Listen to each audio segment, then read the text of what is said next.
And we are now Yeah, recording. Hi. Hi, everybody. There might be a bit of echoing and distortion and problems on the computer, on the recording here for just a little bit as we get prepared. I just want everybody to know that this episode, just like the past 3 episodes that I literally just posted up today, is not going to be edited. The other 3 episodes were also not edited remotely because I don't have the time to edit them anymore. I have too much going on in my life, but I need to get these episodes up, otherwise the backlog starts to stress me out. So, this episode will also not be edited until Fefner gets around to it in 5 years. Sorry, not sorry. Yeah, so that's my Lancer introduction. Why don't you all say some stuff so Fefner can check your levels? I'm gonna say some stuff. Thank Here I you. am saying things. Hey, how about you, Cass? Do you want to say some stuff? Hello. How about you, Jeff? Do you want to say some stuff? Yeah, it's St. Patrick's Day. I'm drinking some whiskey. Yeah, I got a Shamrock Shake. stuff. It's like, that's like my thing. I have never had a Is it Shamrock up? Shake in my life. It's good. Check out how big bees are in Valheim. That's a big bee. It's a cool mace. Thank you. I guess it'd be a morning star, wouldn't it? 'Cause it's spiked. All right. So everything sounds fine. I don't think I've done the intro for a while, so I guess I'll do it. I mean, you kind So- of have, but also like you did it like a couple sessions ago. The person who hasn't really done an intro in a while is Jeff. But go ahead.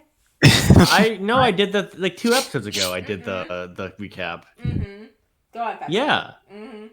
But anyway, yeah. Last time you were contacted by Lionel, who was very excited because he may have been able to find one of the 10 ships out there, and there's a chance it might be one that's unaccounted for since it's just seemingly flying around in space. So he has hired you all as bodyguards for the time being, in order to get there without Boundless knowing. He'd prefer to keep everything on the down low. On the way, however, you are attacked by a group of pirates headed by 2 of the non-leading members of the Acid Reflux unit, Ifrit and Killian, and you kind of just kick their butts. Yeah, we owned it. We stripped the burn resistance off him, and I burned him real good. Wonderful. Very satisfying. But yeah, you decided to not kill them and instead take them hostage. Well, we don't like killing people. No war crimes. You don't like killing people. For yourself. Unless they're miscellaneous people. Like, those were pirate ships, not pirate mechs. I don't know what they have in terms of, escape pods or whatever. To echo back to what Quinn said in character, the very first episode, please, Dad, those weren't people. Listen, they had stopped fighting, and at that point, you can't kill them. When you're a combatant and you're actually fighting against someone, it's fine. I agree. That's just war. Mm-hmm. It War- sucks, but you gotta be pragmatic about it. War bad. I mean, Have we considered? so these 2 are officially prisoners of war because they're paratroopers. Essentially, they're downed pilots behind enemy lines. Also, this is technically not a war that we are a party in yet. We're allowed to kill them. It's just normal crimes. Well, Sylvia, sis, Bryn doesn't cotton murder, so no, you're not. sis. Dad has like this. You can't tell. You can't make me what to do. Dad has this. I'm the one who captured them alive for you. Sylvia! Dad has this James Bond 007 shit where he's just gonna pretend these people don't even exist and he doesn't know who they are and they're just lone wolves going rogue. So they're not prisoners of war at all. They're expendable fucking chess pieces on his fucking Keikaku bullshit that he's on. Well, either way, they're pieces we should be having a conversation with before we do anything. Sorry. Kill them or let them live. Mm-hmm. Sorry for yelling, sis. Let's move into the inside of the ship. Mm-hmm. So, y'all take these guys to the back, pretty much as close as, a brig as you can take them to. There's just a room that's not being used in the back. You lock them in there. Initially, Coriander guards the room, but Well, Gillian walks in and is like, Coriander and Null. But yeah, go on. okay. But Null But can yeah, be then- like Null can go elsewhere if but go on. Sorry. But then Gillian comes in. He's like, okay, so those are the guys who tried to kill us then?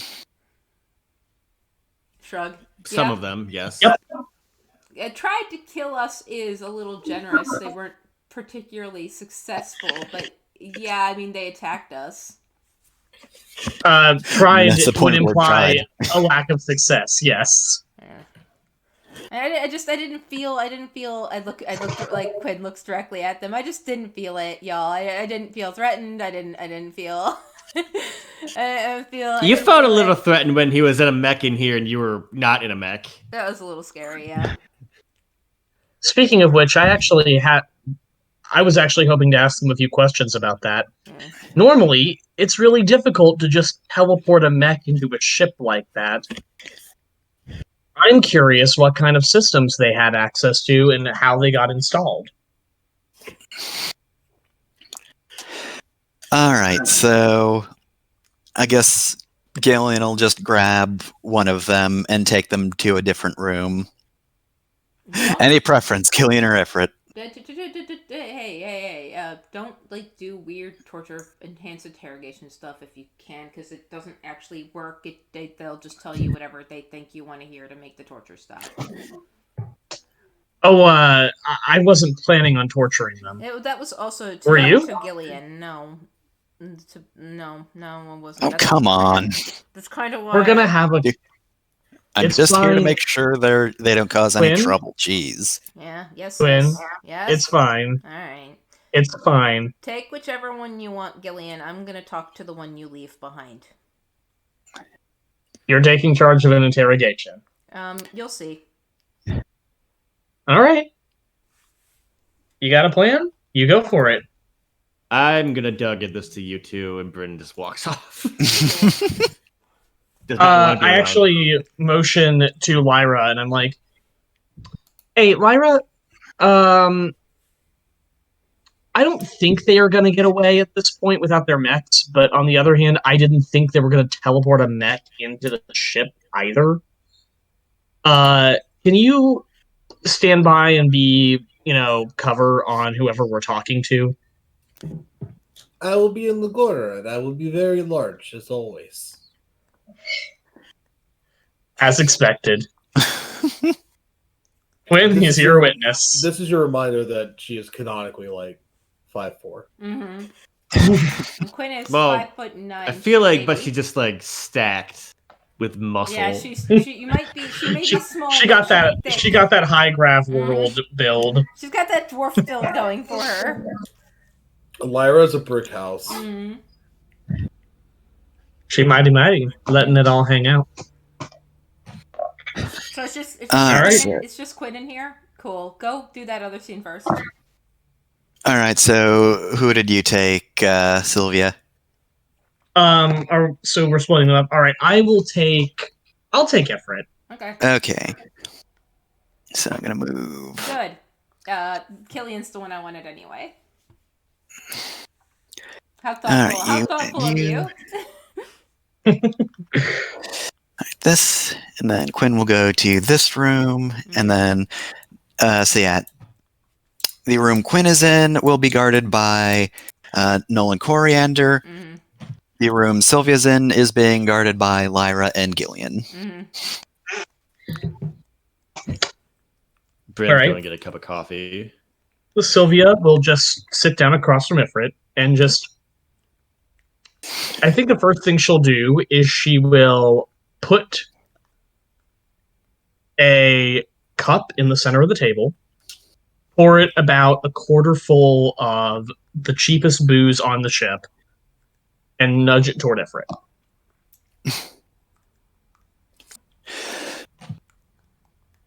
You're offering me booze? I mean, yeah. Would you like it? I don't really accept things from jailers, so no.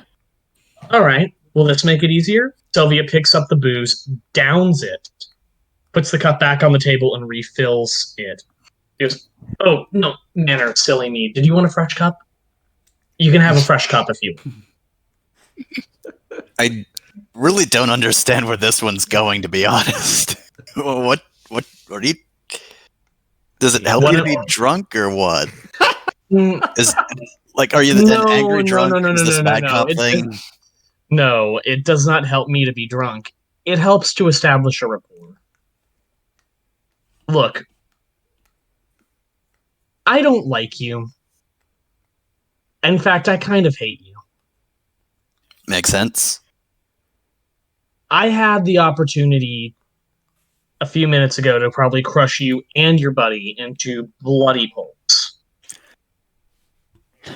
I didn't.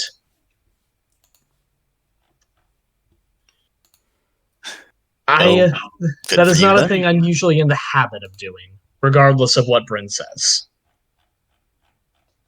I didn't do it because I thought we might have a chat. And I want to try and be, a gracious host, so would you like some shitty booze? You've had a long day. You just got ripped out of your mech and pulled on board an enemy ship. And I'm just going to straight up tell you, Bryn may not want us to, but if either of you make any attempt to escape back to Vadim or transmit any information, I will kill you right here, and I will not even write it off as a loss. I will sleep real well about it, and you know that because you know we're both professionals. He just shrugs. All right, well, I guess I'll just accept the booze. If you're gonna kill me like that, you'll kill me like that. If not, whatever. Exactly. Cheers. There is nothing wrong with the booze, for the record. It's just booze. This is not a bluff. She is genuinely just offering him booze. Okay, so, gotta be honest though, don't really know much of what you can get out of us. Well, I don't know that I'm going to get anything specific out of you. I'm curious as to how you teleported onto our ship. I'm curious as to how you knew that we were going to be anywhere around here. Well, for that, that was kind of a lucky break sort of thing. Like, we're kind of planning on something. We were, like, gathering the pirates around, because Vadim and Junebug aren't, like, super keen on keeping them alive, so it's kind of an expendable thing. So, plan was kind of to jump you, but, like, it just sort of happened. So, Vadim left you out here with a pirate fleet nowhere near equipped enough to go up against us. Well, the pirates were sure, to be in charge of the expendable squad with no relief force? At least, if there is one, they're not coming. And they're coming slowly enough that if they do show up, you're not making it back to them. I mean, the plan, to be fair, was like, go in, get the pirates going, get out, and like, you kind of caught us before the get out part, right? And just takes another sip of booze. So you're just being opportunistic. You didn't know we were going to be here? I mean, like, we sort of got we saw you as you're heading out, and you happened to be heading in our direction, which, kind of lucky for us, because this is supposed to be a stealthier mission, because, like, we're not an all-out war or anything, but you've kind of been a nuisance. But we also don't really want to kill you either, is the thing. Because, like, Vadim's daughter's here, guy who's supposed to be taking care of her is here, so think his what was his words? Trim the fat, something like that. Reduce the crew, that sort of thing. So you were told. I'm sorry. Vadim told you to come kill us, but not all of us, and cripple the ship, but not cripple it so bad that Quinn would be in danger. And he sent you to do that with an entirely expendable force. And you aren't sitting here thinking to yourself, this man 100% sent me here. No, opportunistically, thinking in the back of his head, if they win, great, I get something beautiful out of it. And if they fuck up, which I know they will, they'll probably just die. I mean, I don't know if Vadim himself really thought much about it. Like, that's assuming a lot. I think he's thinking about his day-to-day thing. I don't think he gives a shit about either of us, honestly. Yeah, he clearly didn't. He left you to die. Doesn't that bother you? At least a little bit? Oh, yeah, totally. You confuse me. What about? I know what it's like to work for someone you literally can't stand. I know what it's like to have someone holding something over you that forces you into a position where you do a lot of things you don't want to do. I know a lot about what that's like. And when Quinn said that people who desert from your unit are shot, I felt pretty sympathetic. I've been in that kind of position. What I don't get is why you can hear the words, Vadim put you here to die, and not resent him a little bit for it. I mean, gonna be honest here. I don't know if I can resent a lot of things anymore. I'm just kinda done with a lot of stuff. I just kinda got unlucky and, got sucked back into the group because, we were around pre-war and, everybody else kind of had their own thing going on. And meanwhile, they just brought me in because I'm skilled at burning things. But, a while later, Junebug just comes back and is all, oh, let's get the gang back together. And I got nothing else, right?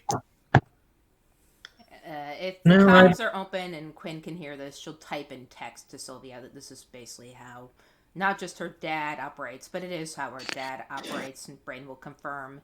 He's like Deliverance in general, selectively, and Kovanen has basically said as such, selectively targets people who are desperate and hard up, and just kind of leaves them no other option other than to just keep getting cycled in this shit. So, you've been doing how much for this guy? Pretty much just helping out in war, that kind of thing. What kind of help?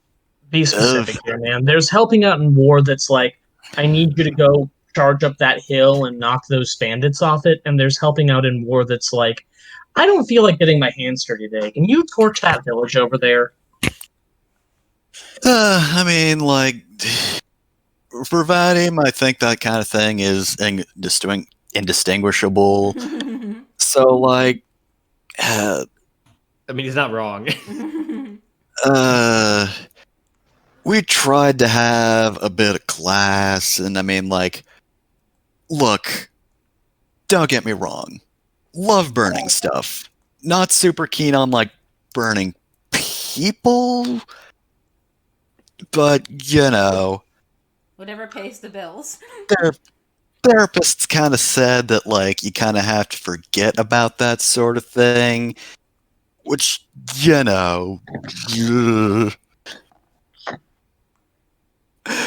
So, Look, I participate in battles. It all just kind of blended together after a point, you know. I expected a lot of things talking to the kind of people Vadim put in his personal unit. I expected, you know, some sass, maybe a little bit of loyalty, maybe a little bit of anger and resentment. I did not expect you to be a literal burnout, Ifrit. I'm going to be real with you. Yeah. Well, parents said the same thing about me, probably, so whatever. And I'll drink to that. Yeah. Do you want more? And then Sylvia Yep. pushes over the thing, and then she's just like, you know what, here. And sticks the whole bottle up for him to keep pouring. Yeah, this Quinn will type Pours at, again, drinks again. Quinn will type at Sylvia that these people aren't people to Dad. There is no Dad's unit. There are people to be used, and there are Dad. These people aren't anything to him but a means to an end, and always have been. They're not his unit. They're just tools. Sylvia will kind of acknowledge that and just type back. Just He's worse than Smart Brain. And she says just like and yeah. And she'll kind of keep an eye on Ifrit and go so here's the thing. You know we can't let you just go back and rejoin him. You know we can't risk you reporting back to Vadim. Yeah, I mean, we're not supposed to be in this quadrant of space. This was supposed to be us running security for someone who we don't want to disclose the movements of. I literally can't let you leave here and you know. Yeah, that makes sense. Honestly, I don't have many places to go, but I don't super like my chances if I do go back anyway. Junebug would vouch for us. He's been vouching for us, but after Quirk got captured twice, it's not looking great. Not exactly have a winning streak recently, you know? So I'm gonna make you a proposal. Alright. Talk to Bryn. Talk to Bryn. Bryn's done military shit for as long as anyone else has.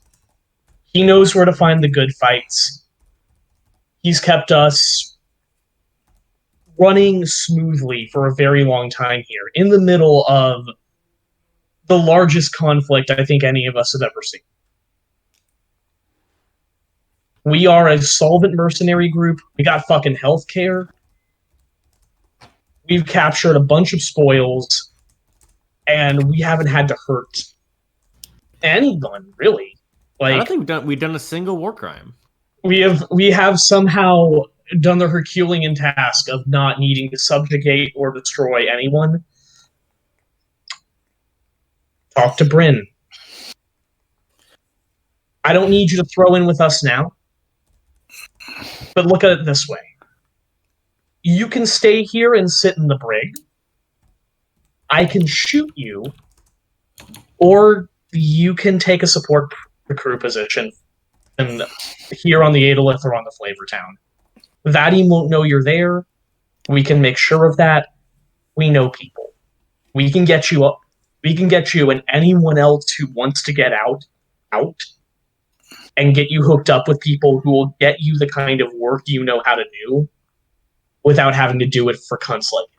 I typed to Sylvia that there have been a lot of planets that have just been utterly ravaged by Deliverance and other colonizing forces. It's not just Deliverance. I can't just blame Deliverance for everything. Boundless has actually done some bad, she says with that little frowny face, and still has the common front. Somebody who can do some controlled burns, get that place back to decent condition would be very useful. You know how to do shit. You're very good at it. I can tell. Yeah. You don't have to tell me anything. I'm not here. I'm not your recruiting officer. Right now, we're two career professionals, and I'm offering you a drink because I don't know. I know exactly what it's like to have someone else calling the shots for a big portion of your life. And I know what it's like to have to kill people you really didn't have any reason to want to kill. Takes got another out. swig. I got out. You can get out too. Work guy for who helped me yourself. get out is Make your outside own there. hours. Yes, the guy who helped me get out is right outside that door. Mhm. I'm gonna go out. I'm gonna have him come in. I'm gonna have him talk to you. All I ask is that you hear him out. Yeah. Do you want to do this scene first, or do you want to go to this scene down here and then do that scene up there? Do the other one, because I'll probably talk to both of them at the same time. Yeah. Okay. So Quinn, All right, so we'll switch to Killian's room. As Quinn moves in to talk to Killian, first Null holds out her arm to stop her and looks to Quinn with concern, and appears to sweep her up and down, scanning her. The faceplate of that Null has looks confused. There's a expression of familiarity, reminiscence, but also foreignness. And Quinn smiles and hugs Null and says, "I'll be okay. I promise." And Null raises her arm and Quinn ducks in, and just Null lowers her arm back down and kind of folds them across her chest and stands there next to Coriander as Quinn looks at Killian and says, "Hey, I have a couple questions for you, and I don't actually know how well this is going to play out, but are you a gambling man?" Not particularly, no. Alright, well, what would you say the odds of this working out for me are regardless? What, you gotta shoot me in the head? No, no. I don't bring any weapons, and you could easily, overpower me right now, probably. There are two robots standing outside the door. Yeah. Believe me, I know how your family operates. I wanted to, that's why I wanted your statistical analysis of this. Hi. Hi there, fellow product of Vadium. She sits down. My name is Quintessence Thatcher Sayer. Killian, is that your name or is it your call sign? It's both anymore. Yeah. Well, Acid Reflux is that kind of group, you know. You are whatever you are in a fight. Blah, blah, blah. have you ever considered being something different? At that, Noel's head jerks up and her focus, she focuses intensely on Quinn. Considered, yeah, for a while, and then I didn't. I'm kind of in, military tech nowadays. Does that make you happy? Is it where you want to be? I don't know where the fuck I want to be anymore. People my age, grown-ups often ask us, where do you want to be in 10 years? And it's just oh, fuck God, I don't fucking know. Anywhere. I actually know where I want to be. Yeah, that's cool. Whatever. Yeah. Look. Go on. I don't have, a super huge option pool. Where are you from? You from Deliverance Space? No. You don't even know. All right. You don't even know where Dad's from? Or where I'm from. Man, you were sent out to get me and you don't even... What do you know about me? I know you're Riesling's brat, and that's just about it. Do I conduct myself in a manner you would conclude Vadim's child would? I mean, I really can't make any assumptions, because it's Vadim's kid. You could just be putting on a front. Yeah. I would, if you had met me a couple months ago, I would have been.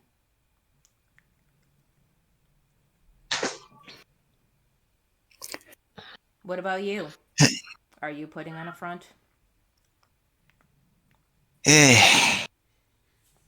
Nah. Not really much you can... Deception wasn't really my game. I'm kind of just a few steps above grunt, so I plan technology. I don't plan conflicts. Yeah, it was mine, and I was, and remain, very good at it. And I know that it is just my word here, but I swear to you, I am here and I'm being real with you, and I want to be real.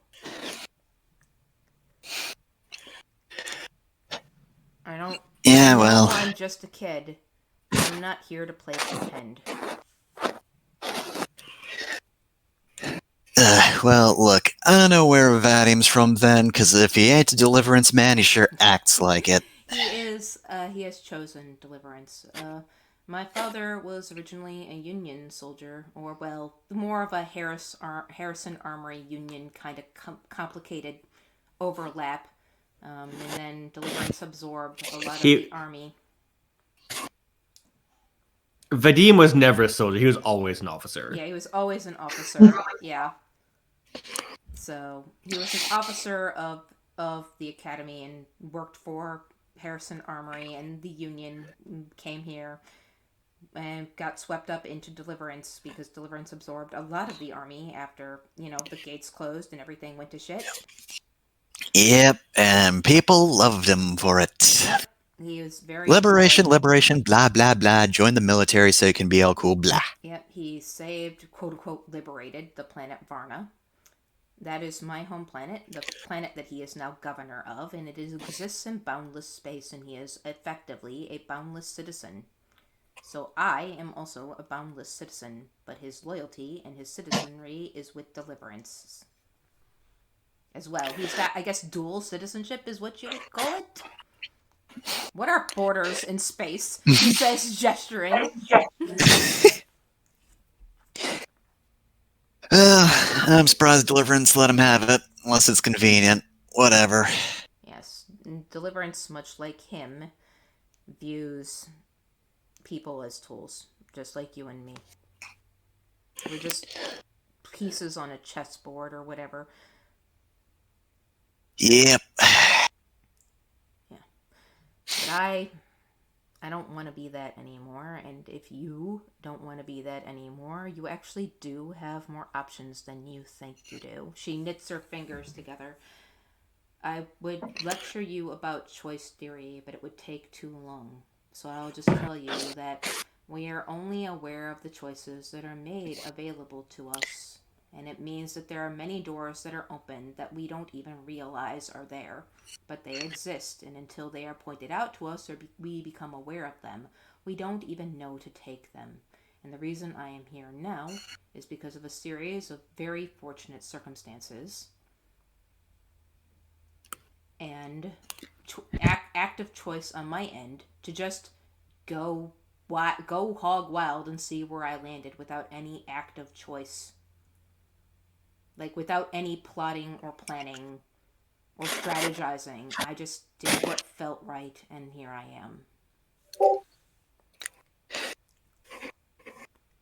Yeah, well, good for you.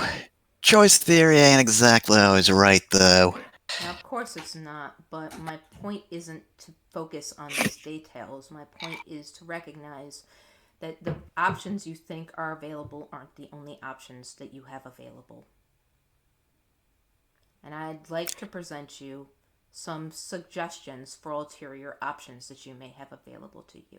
Maybe talk to Bray about those before you start suggesting them to them.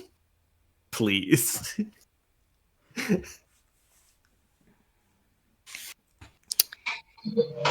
Quinn, please. You're such a little girl. At this, Sylvia will- Nola's watching her so intently. And does the head tilt of what is this? Sylvia will send a text line to Quinn, basically going, "I got Ifrit to agree to talk to Bryn. Just tell Killian who he is. Tell him to sit and listen. Yeah. Bryn is gonna. They're both company men, basically, not by choice. Bryn is their path out. He can sell this to them better than either of us." Yeah, that's an audible sigh that Killian can hear from this text message, and Quinn says, your group, does it have a leader? Or is it more of Yep, like a mission? that's Junebug.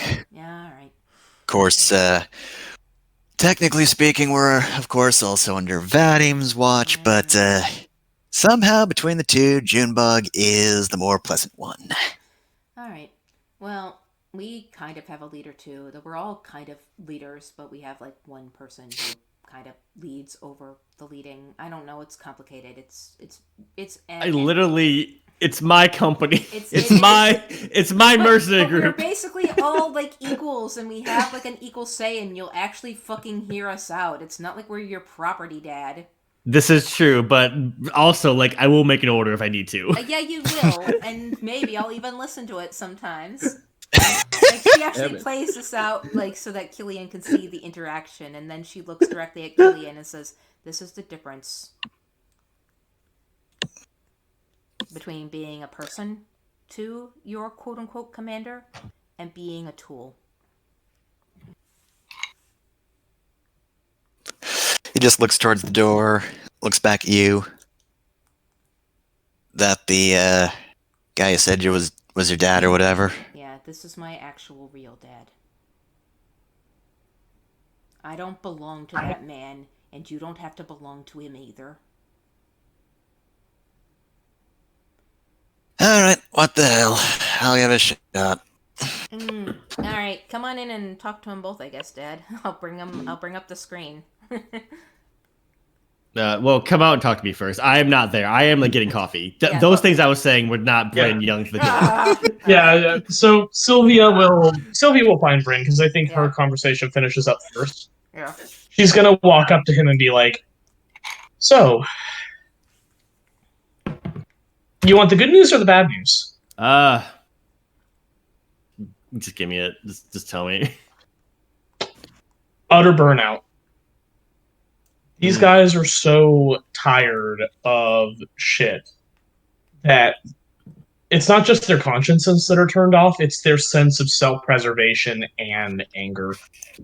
I pointed out to Ifrit that Vadim definitely left them out here with the intent of, like, not caring if they died, and was willing to throw them away just as much as the pirates that he seated them with.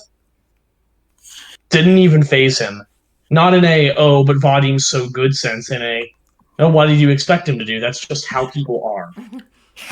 Yeah. These people are so divorced from human interaction that all they know how to do is mercenary combat. The good news is that's about where I was when you found me. Yeah, and it's about where Quinn was in that first mission, if you recall. Mm-hmm. They are not... All they know how to do is take jobs, keep their head above water, and keep swimming. Yeah, they're 100% followers. You've got it right. If you like, step in, you're a product to be circumstanced, I suppose. If you step in with them, Ifrit for sure, maybe the other one too, I think you might actually be able to convince them to throw in with us. Well, I'm not going to be able to do it. You definitely can. I ain't gonna promise nothing, but I'll give them the choice. Yeah. I didn't expect you to. Also, Bryn, I know you're not going to sanction me doing this, but if it looks like they're going to bolt for Vadim, that's way too fucking dangerous. The possibility of Vadim finding out about a colony ship. Well, yeah, we'll have to kill them in that circumstance. You know that, right? I think we can. I think I know what we're going to do about that.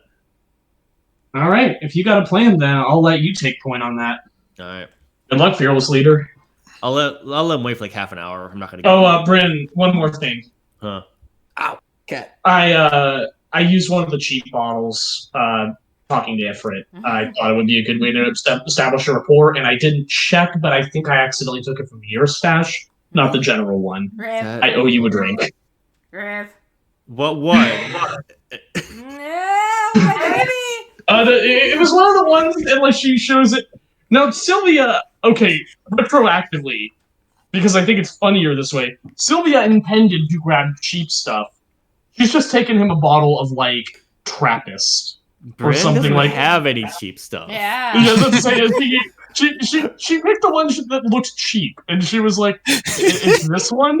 I don't know what vintage it is. You can decide." I Yeah. think he cringed a little bit. But he's like, yeah, "That's fine. That's fine." Di- Let me just get that back dies from you. a little inside. Yeah. We'll bring it out of him. He has drunk the entire bottle by now. Yeah. Oh Yeah. well. Alas. I mean, this is par for the course in Bryn's life. Well, Sorry, Bryn. while we're waiting for that 30 minutes, Quinn does ask Killian if he has any stories to tell her. Like, are you a storytelling man? Don't make Fefner do that. Unless you want to talk technical, like, all I got is military school shit, but like, ugh. So this one time at boot camp, I stuck my entire rifle up my neck. I had interesting. Oh, I'm going to hell for that. I'm sorry. I had an interesting conversation with somebody fairly recently about how one's dossier and one's biography and one's history is not one's entire self. And so, like, these fucking, like, water cooler, hello, my name is fucking shit doesn't really give you a good idea of what somebody is or who somebody is. And the only real way you can do that is to get to know somebody personally. Wow, treating a person like a human. Weird. Yeah, so like I said, cool that you know somebody who thinks like that. Again, military school. Hey, They do not agree, and they will make your life that. you're not there anymore. You're here with me, and you're safe. And you're a person to me, and you are now talking to somebody who thinks that way.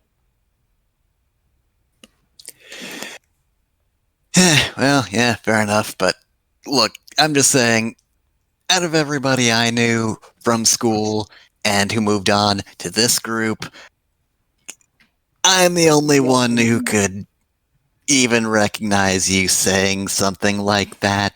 Well, fortunate for me. And Quinn. understanding it's an alternative. Yeah, Quinn picks at her fingernails and says, "Do you know the story of the Yith girl?" Can't say I do. All right. Well, the Yith girl was a mess of ancient beasts, with a lizard's body and a shark's head and a ram's horns and a snail's tail, walrus's tail and shell, multitude of legs from many kinds of beasts, real and imagined. It was covered in a thick hide, like an elephant's. It was feared for its powerful presence. Right? One day it was seized upon by a mighty thirst, and it began to drink up all the water in Midgard, which is a fantasy realm. Every pond, every lake, every river, every body of water was consumed by the Yithral's ravenous thirst. The land went barren from the droughts, and still the Yithgril was not satisfied. So great was its greed that it went to the very spring that fed Yggdrasil, the world tree, and began to drink. And the people starved, and the land suffered, as the Yithgril drained the life-giving water from the world tree itself. And the most powerful heroes of the land tried to slay the Yithgril or drive it off, but they themselves were driven back by its powerful presence or foiled by its thick hide and might. Still it drank. The people prayed to the gods, and they despaired at the lack of their intervention. And as the Yithgril drank, and Yggdrasil began to droop and wither, and they pleaded with the Yithgril, and the Yithgril drank, and they begged the Yithgril, and the Yithgril drank. And they worshipped the Yithgril and brought it tribute, and the Yithgril drank. They sacrificed riches, then cattle, then people, to the Yithgril. The Yithgril just drank, and it drank, and it drank, and it drank, from this endless spring, and it grew and grew, ever expanding and expanding, until it burst. And the waters flowed out from the Yithgril's rent body. As it writhed around, spilling the life-giving water back onto the land, it revitalized the land and the people. As it perished from its unquestionable, greedy thirst, they thrived. And they rebuilt. And they used the Yithgril's carcass to fertilize the fields and feed their loved ones. And they flourished. And they told the story to their peers, and their children, and their children's children, of how the Yithgril died thirsty, but they survived.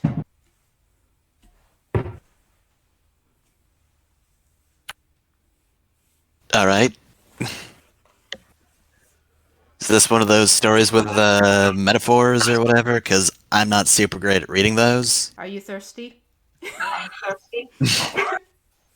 I mean, yeah, it's kind of just in like a space battle, and I'm here. She pours them a cup of water and slides it over to them. Just downs it. Satisfied? Yeah, more or less. Oh my god. She nods. Good. Then you've taken the first step. Oh my god. Can we get to my part, please? Yeah, no, come on in. Like, that's basically where Bryn walks You gotta in, leave. right? Let's leave for a while. Yeah. Okay, fine. Quinn stands. All right. Bryn and walks gets in. out. He's got Ifrit with him. He just put. Quinn, go get them some coffee or something, please. And something to eat. They appear to like water, Dad. Oh, by the way, I used that water to grow my weed. That's weed water. He just stares at Quinn as she leaves.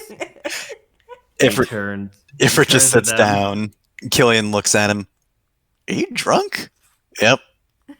Dang. I just got water. Bryn puts down like there's like a little bit of the bottle left. Like here, just finish it off. It's fine. Killian reaches for it. Ifrit grabs it, drinks it.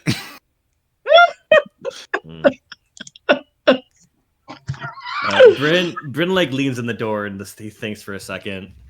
And he's like, "All right, I know that Sylvia gave you some stuff about war, and I'm sure Quinn gave you some kind of really involved thing that was probably more about her than about you."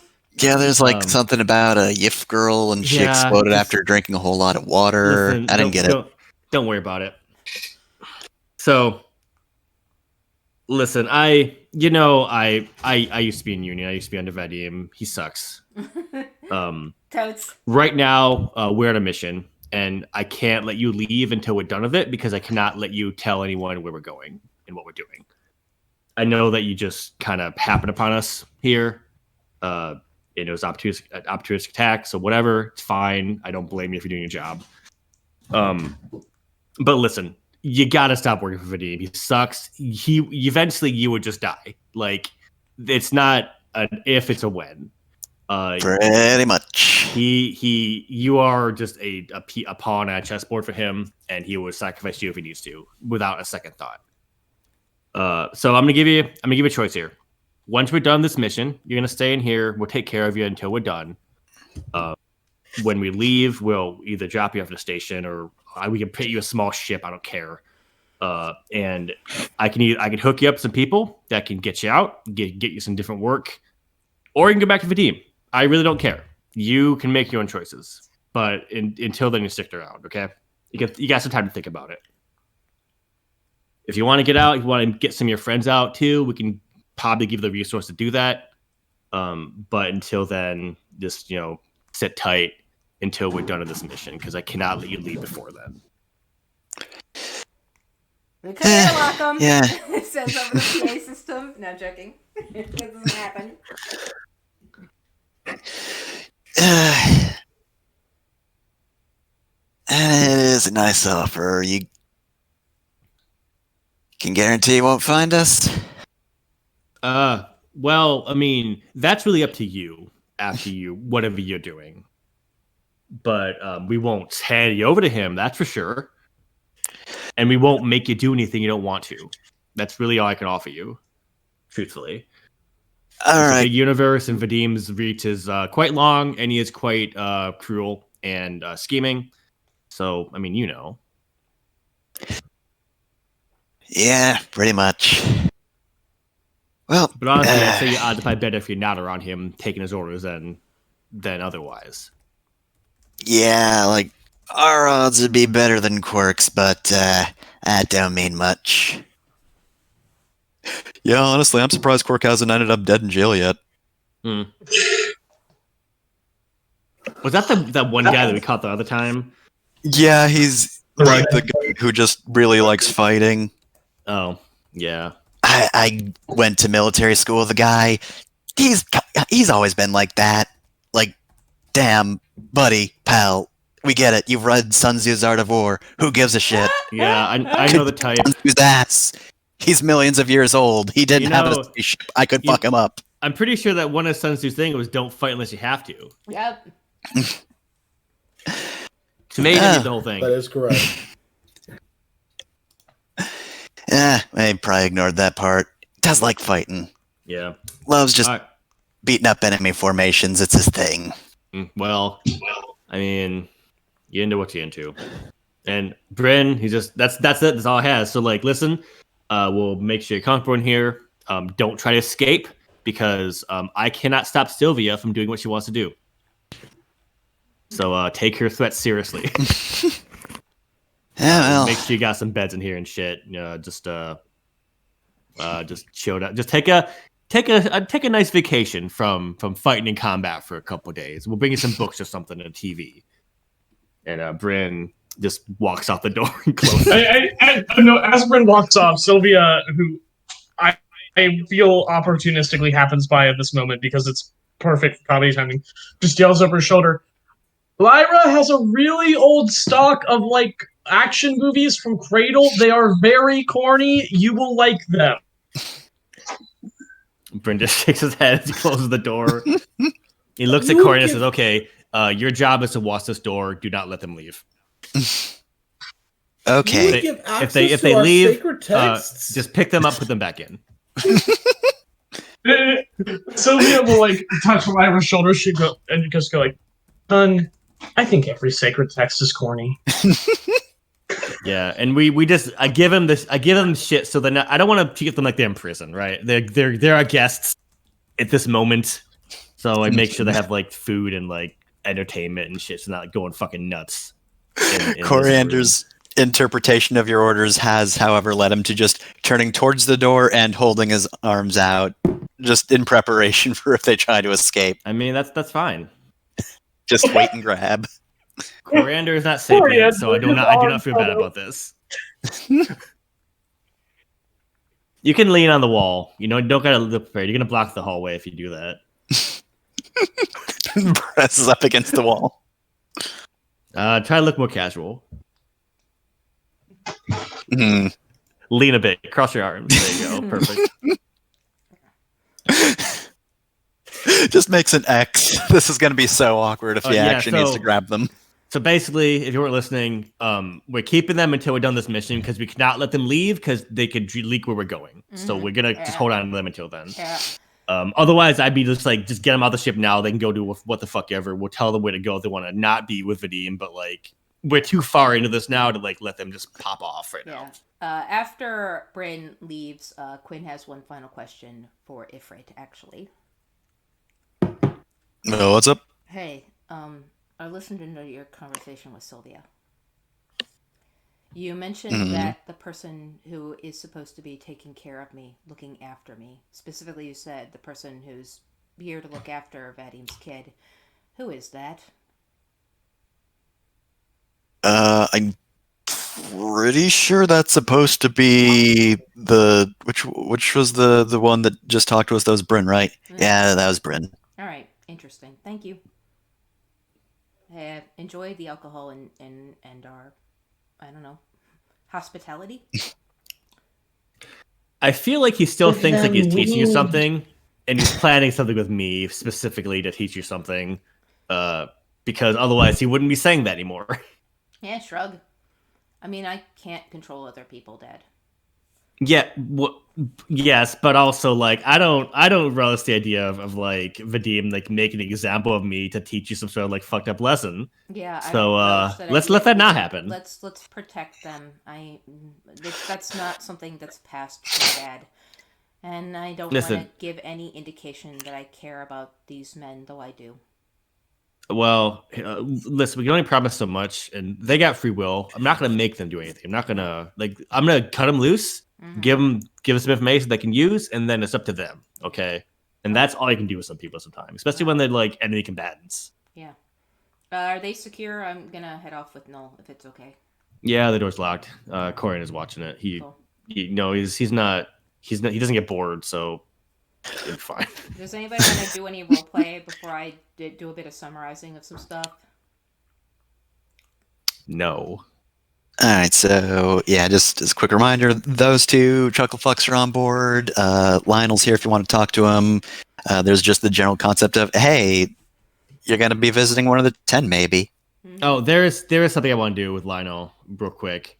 I get him and I get the captain, and I say, listen, because we encountered some resistance on the way here, I don't think they knew we were going. They just happened to they just were in our path and they just jumped at it.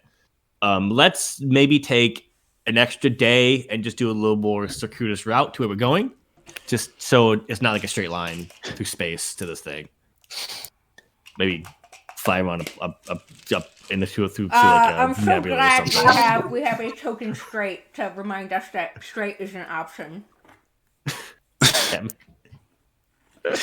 Captain Trevor's just like, all right, yeah, makes sense. I'll go inform Isadora. And I was like, yep, I can wait another day. That's fine.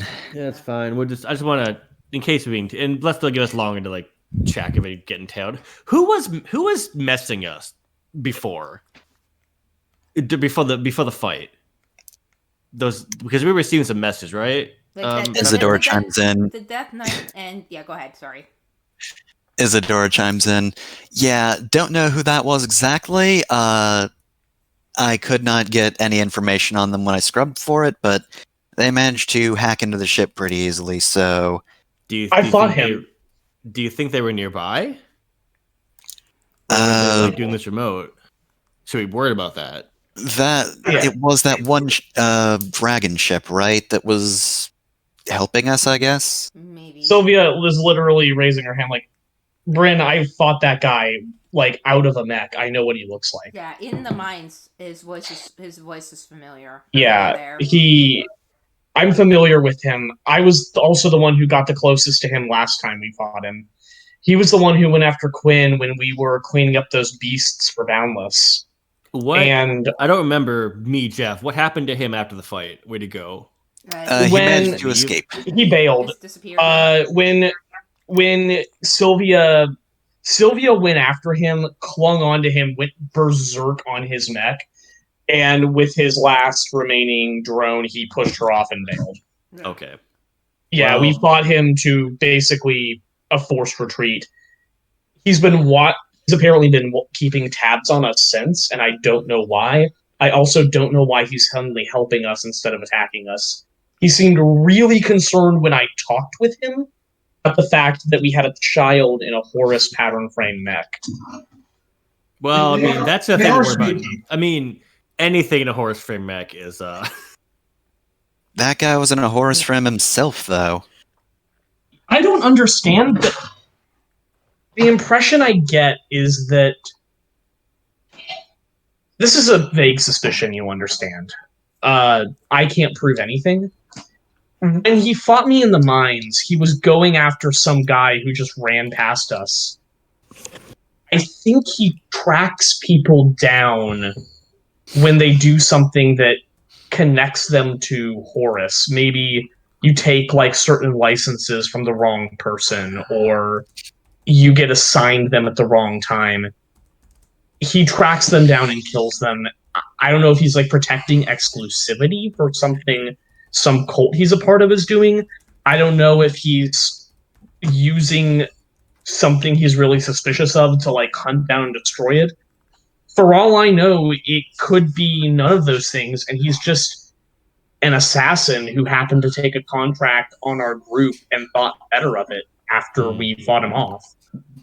But well, I mean, if we can't track him really, I guess we can't worry about too much. But as long as you're not affiliated with, like, you know, anyone who would...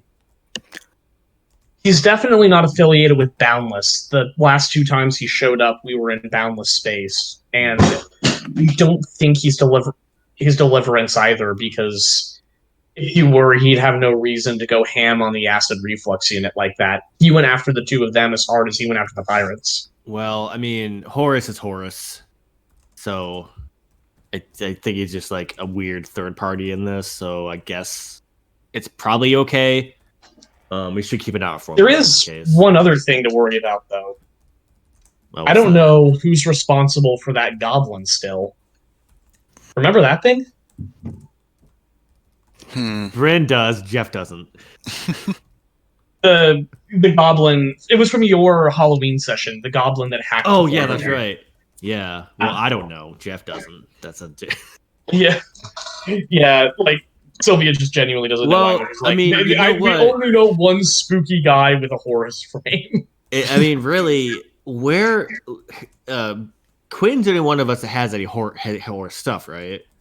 Yes. So it's gotta. And I if mean, you she's probably just got recall- wrapped up in something she didn't realize. Yeah, I mean, if you recall, I specifically had to make a roll to get access to Horus stuff. I had to make a contact who had access to Horus stuff in order to get Horus licenses in this galaxy. Like, Yeah, very- Horus doesn't that's really. It's the first thing I did in this Mhm. in this quote unquote LP. One of the very first Yeah, things I Bryn did. would say like honestly, I think it's just Horace doing the normal bullshit, and probably because Quinn probably fumbled something when she was getting access to their frames. So I mean, they're gonna do what they want to do, but I don't think that they're a threat in the same way that the other threats we're dealing with are. They're I think it's definitely like not you a.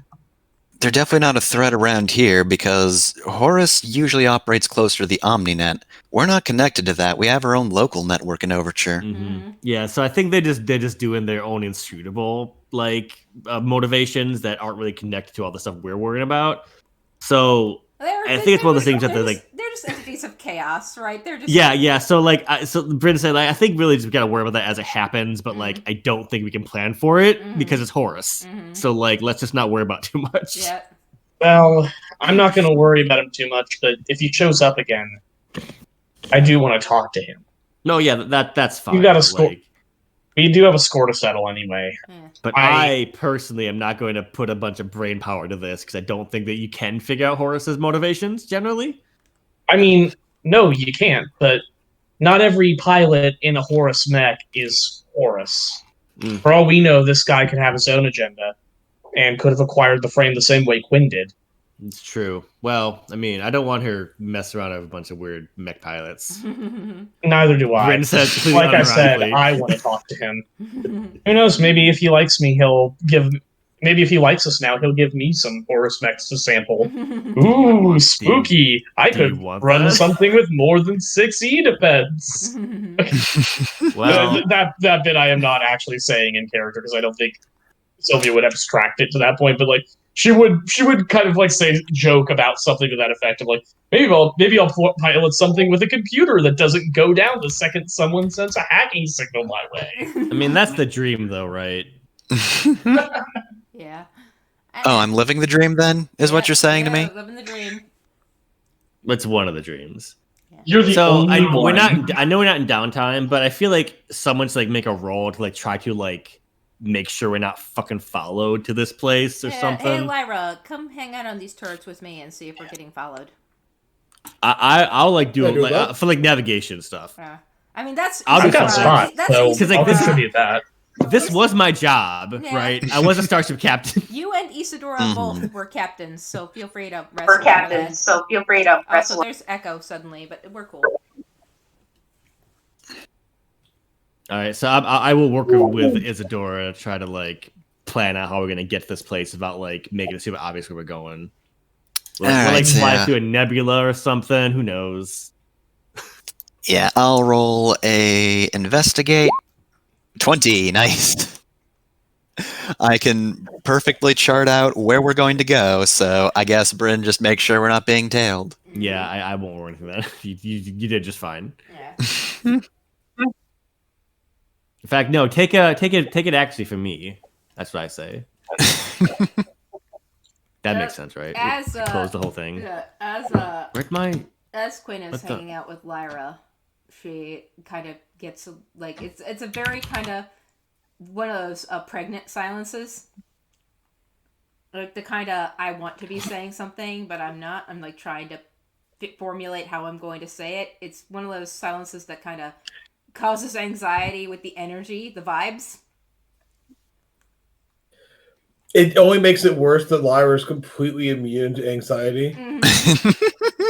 Yeah. So Quinn starts to like fidget and just words bad.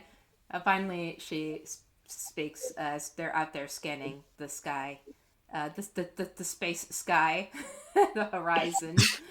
Hey, the expanse, the expanse. There we go. That's the word. Hey, The void. the void. Yeah. Hey, how do you know when you're in love with somebody? Let me think. When you are nervous, like you are afraid of they're going to eat you, but you are not actually afraid they're going to eat you, and you are kind of looking forward to being afraid in their presence again. Yeah. Maybe you want to be beat a little bit, actually. Jenner would say that, but Quinn, well, she does know what sex is now thanks to high roll, isn't quite that horny yet. She's still baby. I didn't mean a sex way, Jenner. Wait, there's another kind of way? Dang. You can get. I mean, I think he was just referring to being actually eaten, which How is that not a sex thing? No, I wasn't. Yeah. I wasn't. Never mind. You know what? Never mind. Move on. I'm muting myself. Yeah, I should update you. During Samhain, Halloween, that night, I told Kova, that's my pet name for Kovanen. I confessed to her that I think I felt that I'd fallen in love with her. How did it go? Interestingly. It sounds interesting from the noise that you made. She didn't take it well, but she continued to talk with me, which, okay, I mean, amazing. Just count my fucking blessings, right? And it's been kind of up and down since. We've been doing better. We do worse when we can't talk on the matchmaker. Like when we have to talk through Deliverance's official channels, we basically argue all the time. And fight a lot, and it's bad. And I don't like it. And I know that fighting is kind of just something you do with people you care about, and it's not like indicative of anything, but it still isn't fun. I don't know if you and Sylvia actually fight. I remember our first mission, you two were threatening to kill each other, and now you're like married or something. That was fast. It feels fast.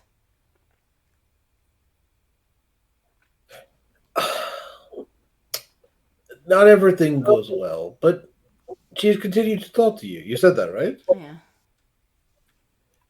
Did she say no or No, she hasn't really said much of anything. She's been kind of talking around it. It's kind of alluding to it. In her culture, they don't speak directly about things sometimes, and it's obnoxious, and it's kind of infected me, and now I do it too. have you considered that maybe the best thing is, how do I put this? You can do what you can do, and others can do what they do. You can't do what other people need to do. Yeah. You did what you needed to do, which was tell her. So it is really all up to her now, isn't it? Yeah. And if she takes a while, well, it isn't very fun. But maybe that is what has to happen. Fairly recently. It is Oh, sorry. not very fun, though. Yeah. It is not very fun, though. I mean, the ups are great, the downs are not, and I think that's just kind of the nature of these things. Ugh, I feel so old. They say, like, traveling in space ages you. Maybe I'm, like, 80, and I just don't know it. I feel it. Maybe time will catch up to me. Snap. Anyway. That's not how it works at all. Shush. At all. It No. rubber bands like Mario Kart. It doesn't. That is extremely not how it works. Listen, I know everything that Quinn says is a fucking metaphor for her own shit, but come on. Yeah. No, Quinn chuckles at Bryn, who is not here, and says, yeah, we had a pretty decent talk pretty recently where she agreed to at least give it a shot give being something more with me a shot. Um, It'd give, being girlfriends a chance. And so we're kind of girlfriends now, in that we are officially girlfriends now. I guess here's the thing. Well, good. That part is good. Yeah. I don't think you were listening in on the past couple times we've talked, but Brain Dad, Sylvia, um, Isadora, and hopefully you want to get her out of Deliverance. And in order to do that, we want to, I guess, kidnap her. But I don't. We shouldn't. And Hyrule advised just take her and grab her and pull her away, kicking and screaming. I want to get her consent to kidnap her. And I don't even know if it's kidnapping at that point when they consent, by the way, but It's not. I mean, just need to look like everyone else. yeah, that's the point. It's eloping. Yeah, it's eloping. What is your advice for how I propose this to her? And the reason I ask you is you kind of remind me a lot of her in the terms of like your stubbornness and your battle-mindedness. That's a very difficult question. On the one hand, one thinks that being just asked, were it possible, were it doable, were it not overly dishonorable, it, even poses hypothetical, but it would still be asking. But, like, from what you've told me of her, if you were to try that, do you think she would try to stop you? I mean, like, make it impossible if you tried to just ask her. If I couldn't just ask her on official Deliverance channels. I'd have to ask her through the matchmaker. But two, I think that right now, I suspect that she would want time to think about it. And Bryn thinks it's wise because I don't want it. There's a lot weighing on her mind, and I don't want to add more to her mind, but I do want to give her time to make a decision. So I don't want to spring this on her last second and be like, "Hey, by the way, do you consent to me kidnapping you?" Like right when we're there, right? But at the same time, I don't want to add more like food to her plate, already overloaded plate, before it's necessary. So I think that she would ultimately agree, but she would need to take her time to think about it and figure out how she would go about it. And I'm guessing you don't really have the time to give her. I'm not sure how much time to give her. It sounds like you would need to give her quite a bit. Yeah. So, would you say do it now? Like, today? Or as soon as possible. I would. As soon as she is on the matchmaker. I don't know if Svava is back at Haven or not. I would say if you're going to do it, you'd probably need to do it as soon as possible. As soon if as you know don't what remember, to the logic say for and not she's telling her too early is because like she'll have to like hide it from them Yeah. for like a certain period of time. Yeah. All right. Yes, it's not ideal, but if you wait too long, then she will hesitate when you don't need her to. Yeah. If you're going to tell her, I'm not saying it's today, but it's going to need to happen more sooner rather than later. Yeah. All right. Thank you. And I mean, how would you, if you were me, how would you do it? Or if you were her, how would you want to hear it?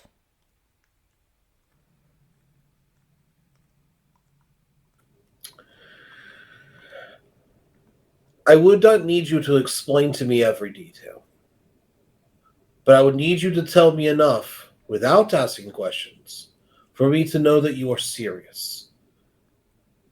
I know that you are serious now, but when Kovanen first met you, you were not. Yeah. She knows that you can be now.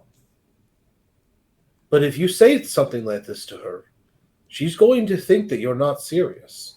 So you need to figure out how to make sure that she knows without a shadow of a doubt that when you say you will come for her, that you in fact are going to come for her. Yeah. Thank you. And Quinn will hug Lyra and say, I'm gonna go, I guess, send her an email to figure out when next she will be in the matchmaker to talk. Good luck. I need it. Again, if I could just roll this into the quick summary of the conversation if nobody else has any role play. Okay. So Quinn heads to her quarters in the Aetolith, and she asks Brain about how long we have until we will arrive at the ship, like the colony ship. Like how many days, how many hours, like what's the ETA?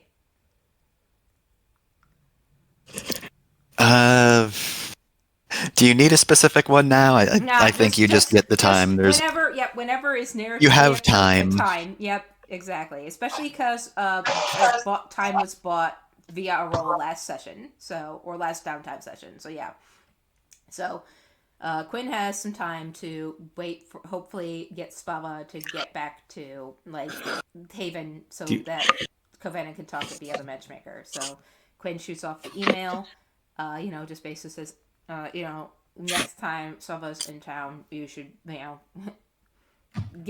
chat her up, right, or something to that effect. Just something very innocuous, like a very angry, fuck you, because it's Deliverance reads them, right? So it's a very angry fuck you, talk to Svava if you want to talk to me, right? Kind of message. So, but interestingly enough, she sends this to the matchmaker, and the moment the email gets sent, she gets an instant call back from Kovanen. So Kovanen's actually in the matchmaker in that very moment. Gets the email in that moment. Weird. So Quinn actually is surprised that she called her, and answers, and is stammering because just completely put her off her game, right? She didn't realize she would also need to prepare. Shit. She just thought she could just go. But okay, fuck. So the summary is that Quinn begins by asking Kovanen if she recalls the conversation they had fairly recently about Peter Pan. And Kova basically says that yes, she does. And Quinn asks her if she has ever looked to the future or has any plans for the future. And Kova tells her that it's really difficult to look forward when all around you are prison bars. And Quinn says that that's relatable, that she felt that way back when she was on Varna, in her father's quote-unquote care, in her parents' care. And she says that she says she met some very interesting people today. And she tells Kova about meeting these chuckle fucks, as Fafnir so affectionately called them, who are who think that they're Vadim's personal unit, but you know how this shit really works. And that she told them, and she feels it herself, and now she's telling Kovanen that we, that is the you, the me, the them, do not have to be who they, that's the Vadims, and the Mirias, the Melioras, sorry, made us. And Kovanen scowls and says, what options do I have? And Quinn opens her mouth and says, do you know about choice theory? But then she stops herself, no, let's not, go into a lengthy explanation of choice theory with Kovanen. And she says, so about Peter Pan. And Kova tilts her head and says, the last time we talked about Peter Pan, we got in a huge fight. And it was a fight on the matchmaker. So it wasn't even not that our fights in front of Deliverance are fake, but that was a more real fight. Because the matchmaker is a place where we can actually be authentic. And Quinn, grimaces and, yeah, that's true. How do you feel about kidnapping? Because in the story of Peter Pan, Peter just shows up and takes Wendy and John and the rest of the kids to Never Neverland. And it's not he asks, he just says, hey, we're going, and they go. How do you feel about that? And Kova says, she hadn't ever really considered it. Sometimes she wishes somebody would just show up and take her away. And Quinn says, what if somebody has? And it gets really, really quiet for a very long length of time. And Kovanen starts to stroke the arm of the pilot's chair, thoughtfully, that she's sitting in. And she says, that conversation that we had about it being both of us, in terms of not being able to touch in this thing, she gestures. I know what's wrong on my end, I think. And about what you told me, our last discussion, and what I told you, our last discussion, I'm wrestling with some stuff, but the reason this is so difficult for me is because it's not real enough. What you've achieved in this thing, according to what I've been reading, is 99.9999 repeating percent real. But there's that, 0.0 infinite to 1% not real. And that's what's preventing me. That's what's stopping the solidity. She just groans, sorry, at least that's my theory. And Quinn furrows her brows and says, I think that might be the case for me as well. And Kova says, but I have a thought for how to make it as real as possible, be outside of actually meeting you in the flesh. So I would like to do that, but more importantly, about Peter Pan, I want it to be real. This thimble shit, I want a real hug, a real kiss, not this shit, as you so eloquently put it, this substance without substance. And Quinn blushes and crosses her arms across her chest and says, I think I could get around to wanting that too, which is Kovanen's way of saying I want that too. So she's borrowing her way of speaking. And finally, the summary of this is that Quinn asks Kovanen how she even knew about homosexuality, gayness, right? And Kova tilts her head, what a weird question to ask her. What? It was just known? It wasn't taboo. The truth is, I didn't even know straight was a sexuality that existed. The concept of being exclusively attracted to the opposite sex is actually absurd to me. That's what Kovanen says, actually in character. Queerness is just so part of the culture she grew up in that the idea that you could be exclusively attracted to the opposite sex is utterly foreign to her. And Quinn's wow, enviable, right? And Quinn tells her asks Kova how she how Kova thinks she learned about what homosexuality is. And Kova says, what, you didn't just know? You weren't taught? And then she stops herself and says, oh, right, what you told me earlier in a previous conversation about how your parents didn't let you know that and denied you access to gay culture. And Quinn nods, and she explains that she actually learned about homosexuality from Kovanen. She tells Kovanen her side of their first interaction. Kova rejected her and said they were not friends. And in that moment, Kova had denied her something she wanted. And this was something she'd never experienced before. And she was furious. She was outraged. And she seethed and stewed for hours, trying to dismiss Kova as irrelevant, trying to assure herself that what Kova thought about her didn't fucking matter, that none of it fucking mattered. And she just could not stop thinking about her for just forever. And finally, she opened up the archives and she searched, what does it mean when you're a girl and you cannot stop thinking about another girl? And she got...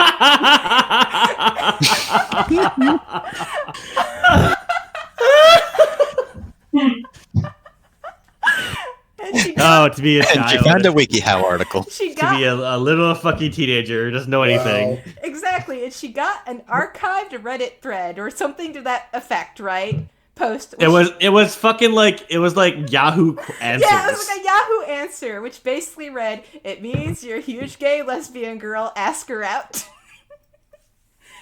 And then she searched, like, that word, lesbian, didn't mean anything to her. She had no definition for it.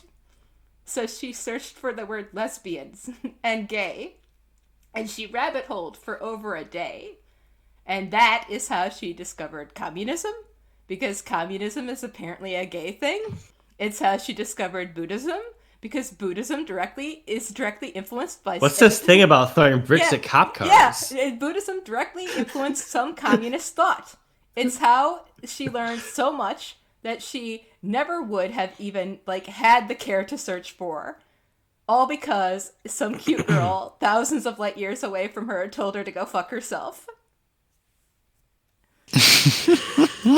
You know, you said you were going to give us a summary. Yeah. And I appreciate this, Jenny, but also, that is really the summary, is that she says that the reason I know what gay culture is and what No, gay I meant for this is, whole interaction. Yeah, this is actually the summary. Believe it or not, this is the shortest version I can give you. This is what I wrote down and condensed down.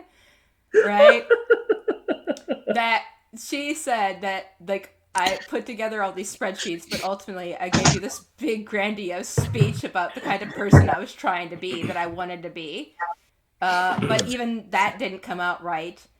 Because you told me that for every person to whom you think you're a hero, you're somebody else's villain. And I realized I'd become your villain. And I didn't want that.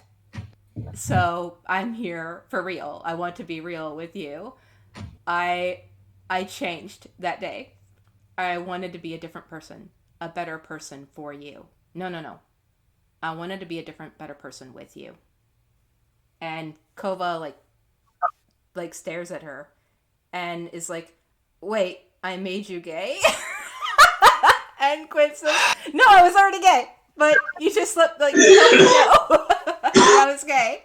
And Kova says, Damn "Cool." Yeah, and then, like, she says, "Next, like, in X time, let us meet on this date and give solidity a real chance.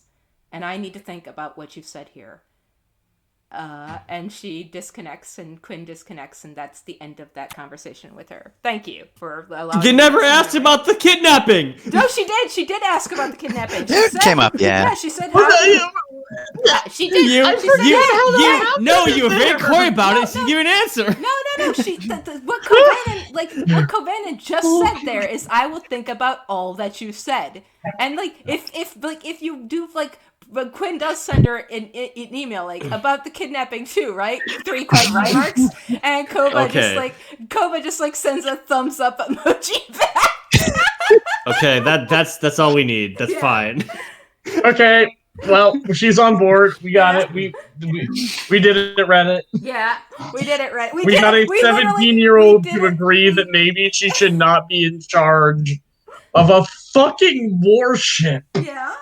Well, she's not in charge of the warship. She's just, like, she's their mascot. She's like... Yeah, she's their propaganda. Yeah, she's like, you know how, We like... got her to agree to stop being the fucking lacrosse idol. Exactly. Yeah, she's no Deliverance. longer the mascot of fascism. Yeah, Cool. it's like- Well, I mean, she is for now, but remember, not for like, soon. there's, like, those propaganda posters that I've seen of, like, Vietnam soldiers posing with Vietnamese children, and it's just like, no, like, that's it, that's her. Like, we adopted this kid, and this camp follower child just follows us around, and we've named them Sprout because we don't speak Japanese, and I'm just like, or whatever, and, like, they don't even get the language right, and I'm just like, that's what Kovanen is. Okay, good.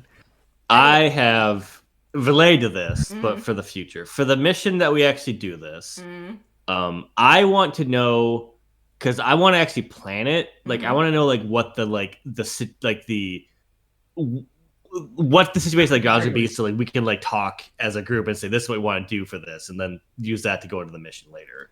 If you haven't planned it out yet. We will that mission has been planned for a very long time, but entirely. Okay, then never mind. You're more You're more than welcome to fucking stuff a stick in these spokes. But I will. You can. Svava will always answer Bryn as soon as she can, whenever Bryn messages her, and will give him regular updates. So okay, well, just then send me, Jeff. Yep. The plan as it stands for what we're supposed to do. I will DM you. Like, don't give me the in yours, like, this is what you're supposed to do. This is what should happen. Yep. Not what's gonna happen. Yep.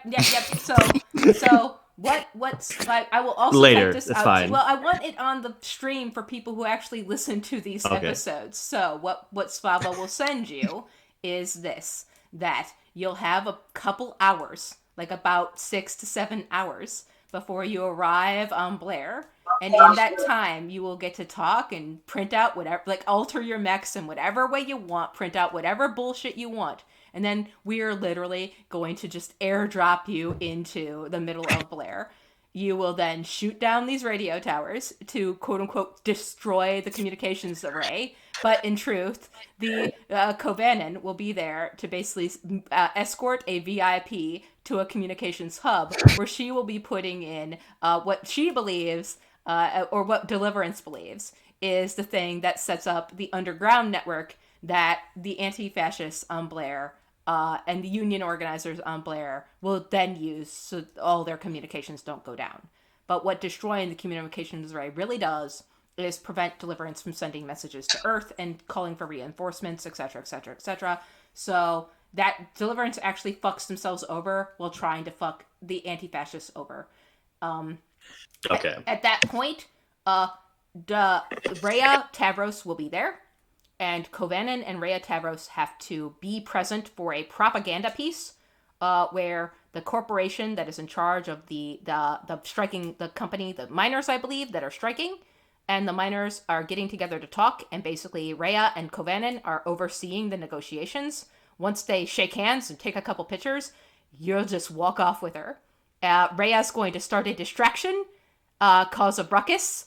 She's already in on this. And you're just going to grab her and go. Get the hell out of there. Okay.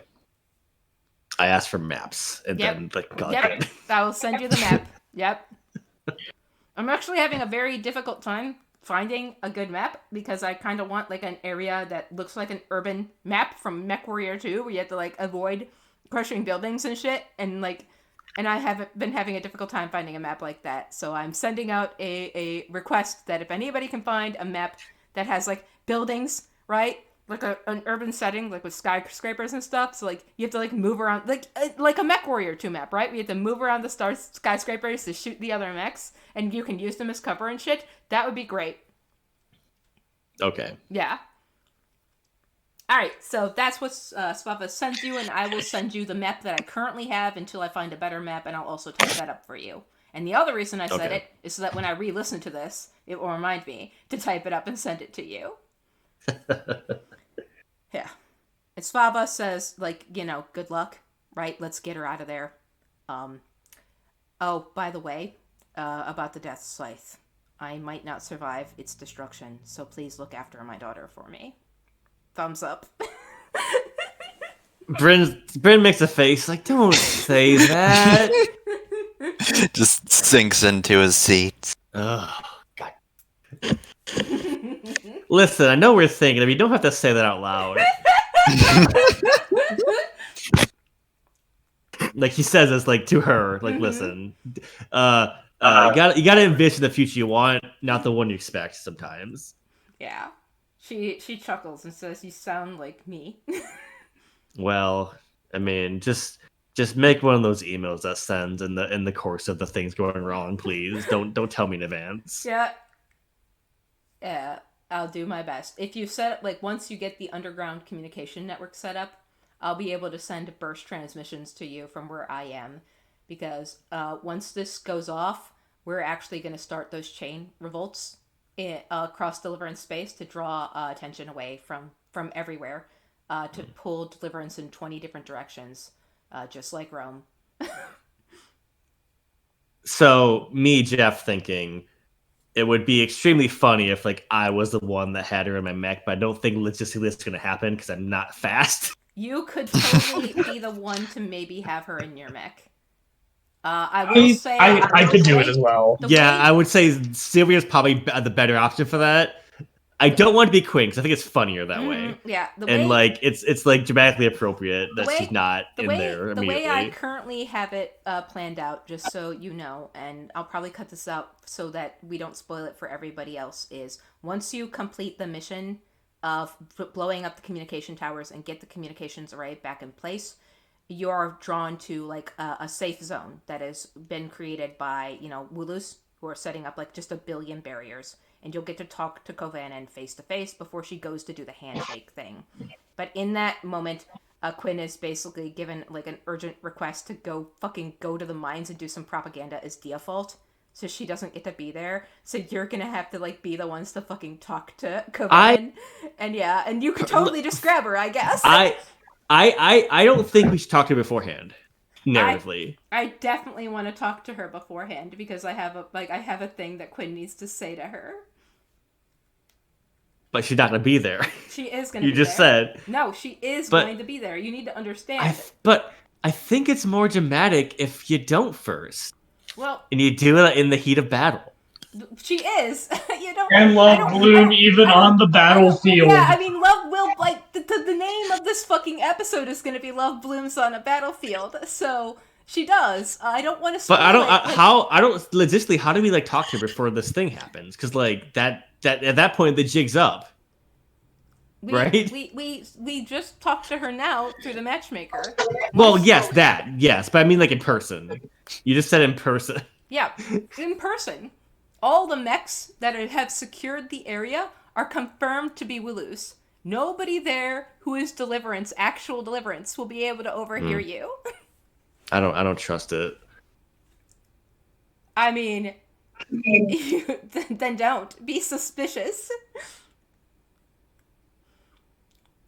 This will be a cute scene where you all get to actually roleplay with this NPC. Well, I was really more envisioning a thing where it's like a smash and grab, and we're like getting fought as it's happening. Like it's not going to be easy. I mean, yes. I don't want to like once the fight is over. When you move to get her, she will actually have to fight you to make it look like she doesn't want to go.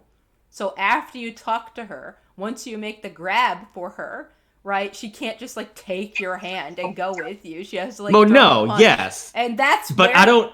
Yeah.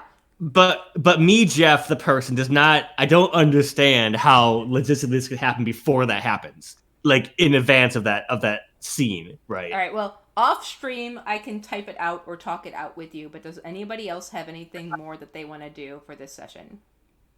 I mean, are we? So I was actually going to ask, like, are we reaching the colony ship tonight? Yes. Yeah. Okay. Like, I feel like we've kind of gone over a lot. I would like, if there's any role playing that can be done when we get to the colony ship, I kind of like to save whatever I do for that point. Let's jump to that. Yeah, I want to get the momentum moving. We've actually been stalled for a little while here. We're through that. We've cut through the cake. We're getting through the frosting layer. There's nothing more that needs to happen that's urgent, like beyond just chill social stuff, right? Before they get to the ship. Yeah, like let's narratively jump it forward. Yep, so we arrive at the ship when is in a narratively appropriate time. Go ahead, Fafner. So some time has passed. You've had a bit more calm time when at some point Isadora messages over to Lionel. I think we're in range of something that's not generic signals of the ship. And Lionel finishes putting all the cookies he made on a cooling rack and rushes over to the bridge. And I'm guessing everybody else is summoned as well. Mm-hmm. Bryn walks in eating a cookie. Somebody just like turns to him and goes like, "Oh damn, are those fresh? Oh, I missed it." I mean, they're still fresh. I just put those out. Yeah, nice. Oh my god. You went for right out the oven. I didn't think you had it in you. Yeah. Quinn shows You're a up. hero. I was just in the kits. I saw him. I just grabbed one. She's trying to I eat mean, a chocolate little. chip cookies are easy. She's trying to eat a little healthier. She's not like just drinking Mountain Dew and like eating Doritos all day. She's like munching on something more healthy, like a sandwich. I'm sorry. I've sidetracked us again. I'm sorry. All right, so let's see. Looks like we can hail the ship. And see, ID is what the fuck is a Quiznos? A sandwich store? I feel like nobody here would have really heard that word before. Maybe Yeah, like Quinn. Sylvia just like tilts her head, like I may have heard. No, I'm not even in the rim. I've never heard of anything like Quiznos. Maybe it's the name of the ship's designation. I mean, I can look that's it a- up, but yeah. Oh God, are those That is cursed? apparently what's Are designated. those cursed commercials going to be playing the moment we got in that thing? Oh no! Get ready to basically destroy any fucking technology. Jenner, please, we're getting sidetracked again. All right, go on. So Lionel hails the ship, and they don't voice anything back. They just send text messages. They identify the ship, and they request that the full thing does not dock when they learn what the crew size is. Just send vital members through whatever shuttle you feel is appropriate. And they do allow you all to take the mechs over. Right. Isadora, Coriander, and the rest of the Adelith crew will stay on the ship, mainly to guard Ifrit and Killian. You did stash the Aegis on the ship, so Lionel does have a way to get over without having to rely on anybody else. Hey, Sylvia, and Lyra. Yeah. I bet you it's a fucking Space Hulk. I bet you this is bullshit.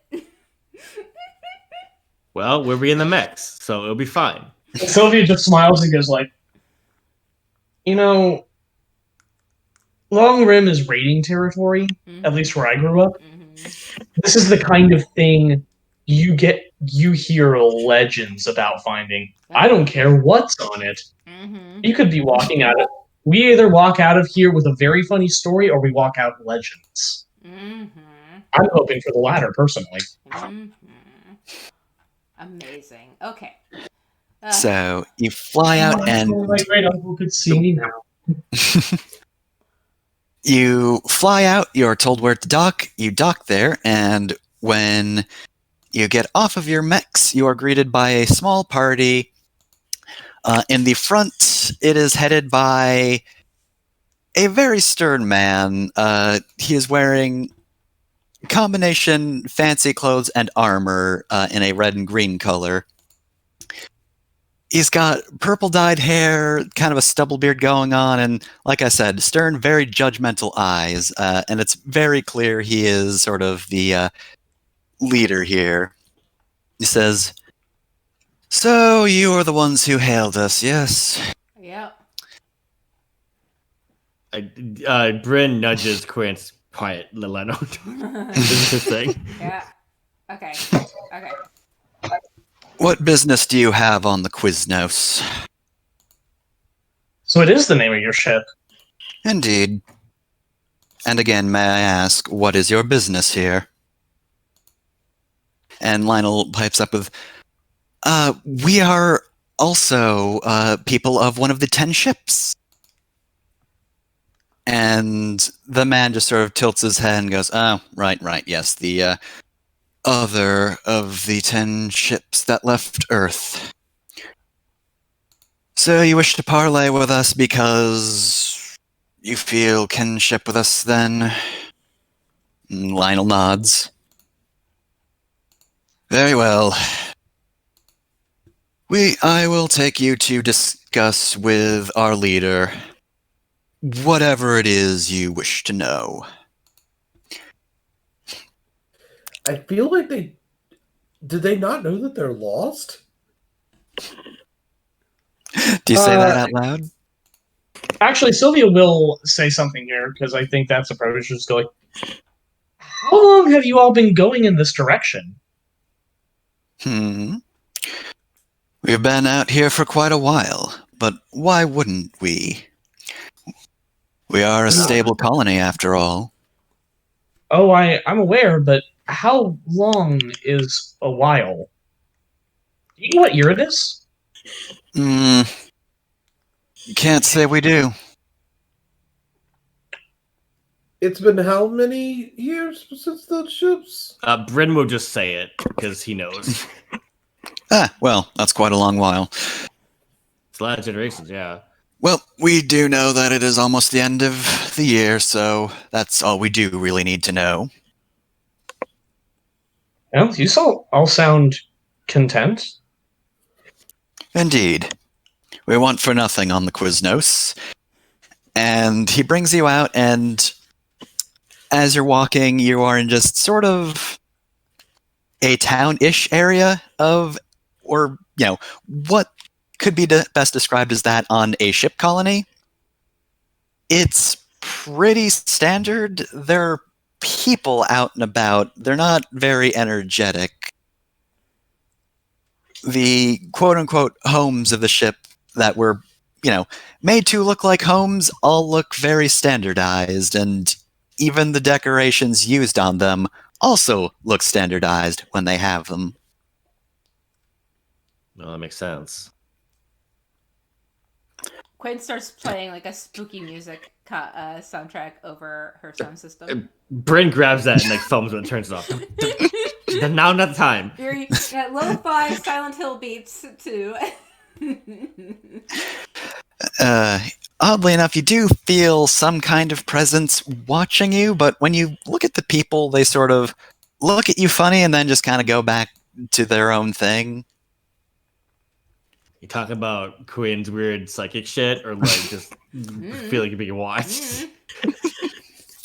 Why not both? Well, let's go meet the leaders, I guess.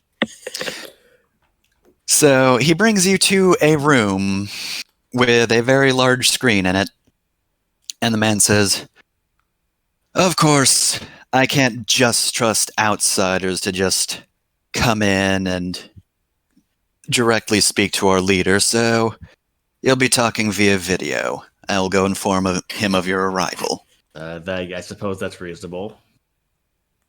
Right, Lionel? Yeah, that does make sense, I guess. These people probably really haven't been around or out of their own ship in quite a bit, so outsiders must be a new thing. So, as you wait, there are complimentary sandwiches and water on the table. These people can be such a weird vibe. Are they literally Christmas sandwiches? Frefner? Please. I mean, there are Christmas sandwiches, but Don't there's a do this variety. to No, me. Quiznos. Are they Quiznos fucking subs? Yes. They're toasted! Yes. They are. Bryn kind of wishes Isidore was here so he could see if this is like a fucking like AI nonsense on this screen when it comes up, or it's like actual person, but like she's not. So after a few minutes, the screen turns on, and you see a pretty old man come up on screen. The screen, of course, is, higher up in the room, so he's just kind of looking down on the room. Of course. So, you are a guest, yes? Which one's the leader here? And Lionel just kind of raises his hand. These are my bodyguards. I'm Lionel Belmont. I was on the Athena ship. And the man's just like, the Athena. Can't say we really have records of the other 10 ships. As far as we could tell, none of that was particularly useful to us.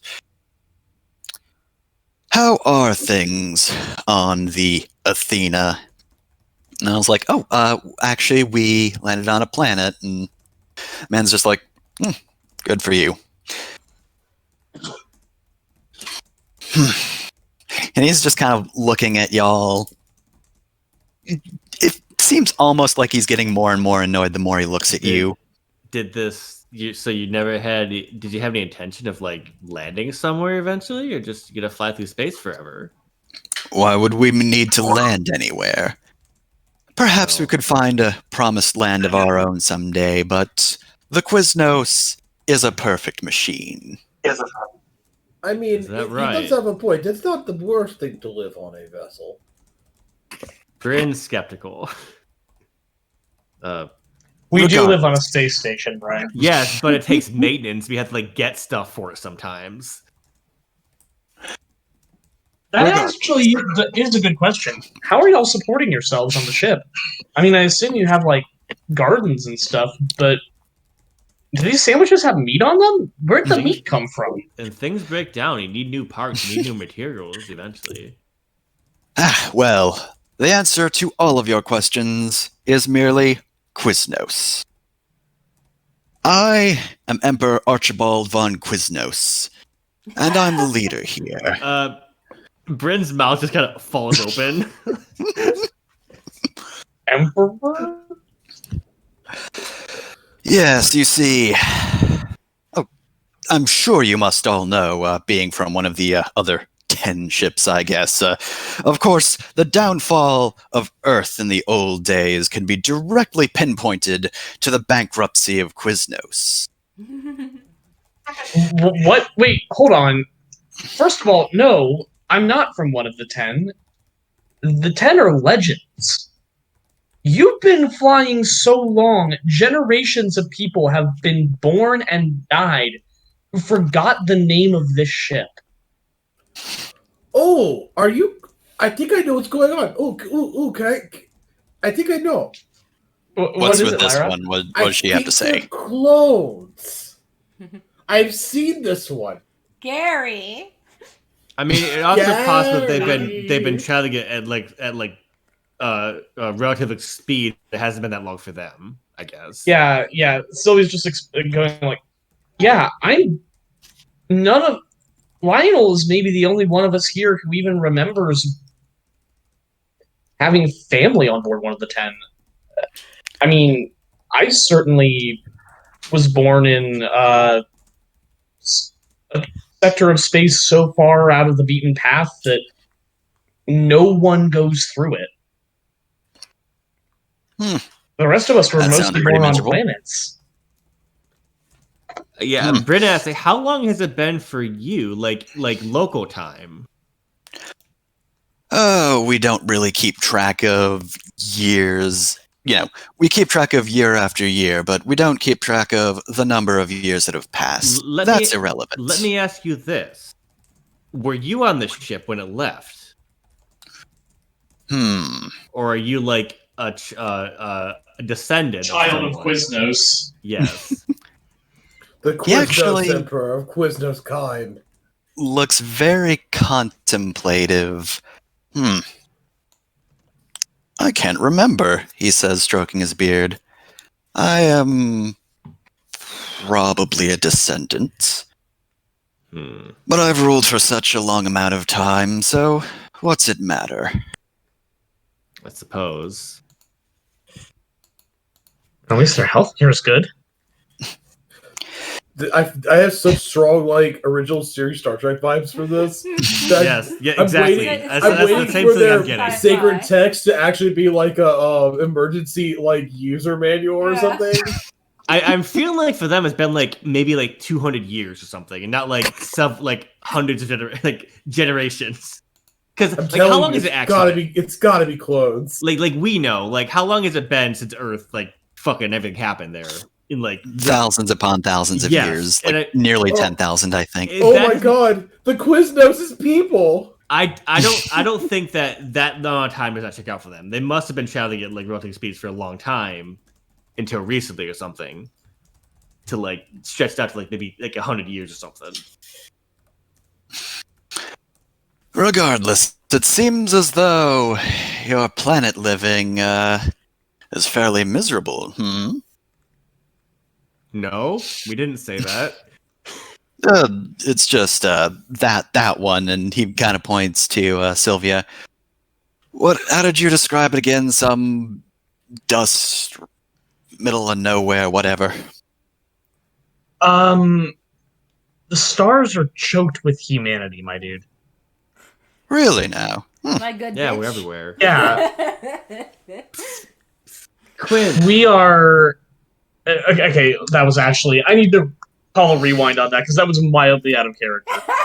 Sylvia just goes like... I think the way Sylvia would say it would be like, she would use the exact phrase, the stars are choked with humanity, but she would... The my dude is not a thing. That's a lot more Quinn. She would kind of play that as more... The stars are literally choked with people. It turns out the other colony ships' populations did so well and went so far, and even the people who were left over on Cradle, that by the time you get to me, well, yeah, I was born in the middle of nowhere. I was born in the Rim. That's where my family mostly still is, but that was kind of an accident. One of a million minor failures split off from a big, glorious journey, I guess you I could feel like say. this guy's just saying we've been tied down by gravity or something, like fucking Char. You all sound so very disorganized, though. Like that, your leader, Lionel or whatever. No, you he's not said our you were from leader. the We're doing a Athena. job for him. Yeah, he's Oh. our employer. So At the moment. disorganized. Okay, employer, I get that. You don't all work under the Athena? And Lionel's like, it's we don't live on the Athena. It's the planet. And yes, they're all from separate places. Yeah, all those ships have been defunct. The ones you know about have been defunct for thousands of years. I'm actually amazed this one's still moving. Hey, I have a question. Yes. Does your ship also have archives from old Earth that a bunch of nerds like stored together, or was that only something that Athena had? I mean, maybe it's something the Athena had. We don't really have any use for the old records. They have the secret recipes, and that's it.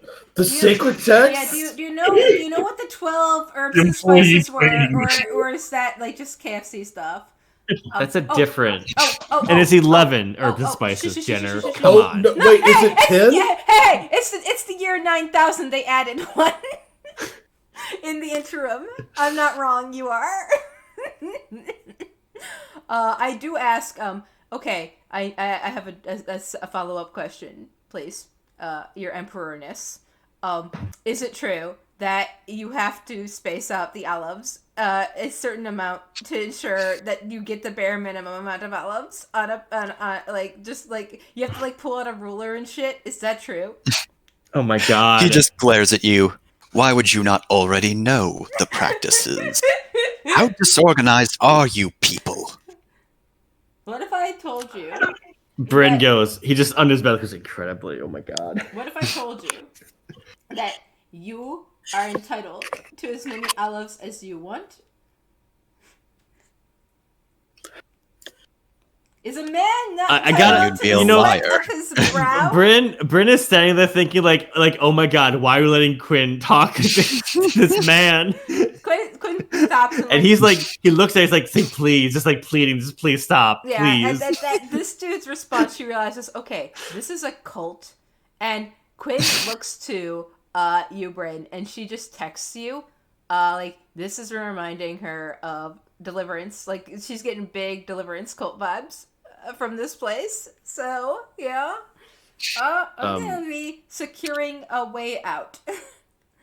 So tell me, if the Athena hasn't centralized all you people, who is the acting official of all of your groups? There isn't one in Overture.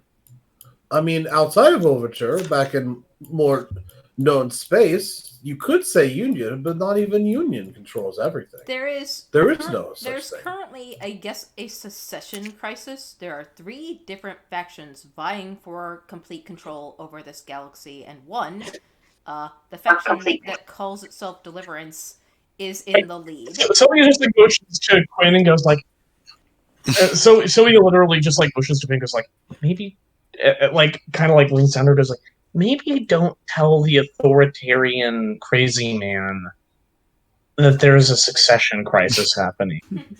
Yeah, he's just looking Okay, very I didn't know that the judgmental. campaign was going to end up with Quiznos taking over. Sylvia, they have they, not these people, have a ship that can fucking annihilate the atmosphere of a planet. Do you think this piddly little ship of God even knows what population they have can do anything against that? Quintessence, Yeah, it's please, please. I like cool somebody like literally looks at her. She's like, "It's a colony ship. This thing's a juggernaut. Good fucking luck." You're telling me this space of yours has 3 separate powers? Yeah. Oh no, more if you count unaffiliated groups. Yeah. That just won't do. We don't have an archive of what happened on Earth, sure, but that's all pointless. But back in the early days of this ship, there were more powers at play. In fact, they were but restaurants at the time. He's But gonna tell then- us about the franchise wars, says Quinn. The throwback saved us. Bryn Our previous. sighs so heavily Have you heard of the as this Doritos? man God. starts going on about this. Final. I think the Yeah. negotiations are beginning to break down. The Emperor continues. Then came the day that somebody brought back Quiznos because they remembered the good times of Earth. And when Quiznos returned, all the other restaurants began to vanish. Because only Quiznos cared about the people. Did the other companies care about the gays or the women? No. It was only us. He's not listening anymore. Can I read a situation, Yeah? please? Can I get accuracy because I'm used to dealing with like megalomaniac, fuckheads I'll allow it. in my own life. You know, that is the most written background thing I can think of, actually. Short of getting drunk. Okay, I just Bryn is specifically looking for. At this point he's not listening to us. He's going on about stuff. Bryn wants to identify where this is going and what and what he intends after he's done with this shit. Not great. 13 is so-so. It's still a success. It's over. I over mean- Yes. You don't see, like, at the moment there's not much intention outside of history, but you can kind of figure out the ship is called the Quiznos. They are very clearly in charge. You figure out before he says anything that, like, they just kind of took over That's everything, what it seems like. not yes. just restaurants.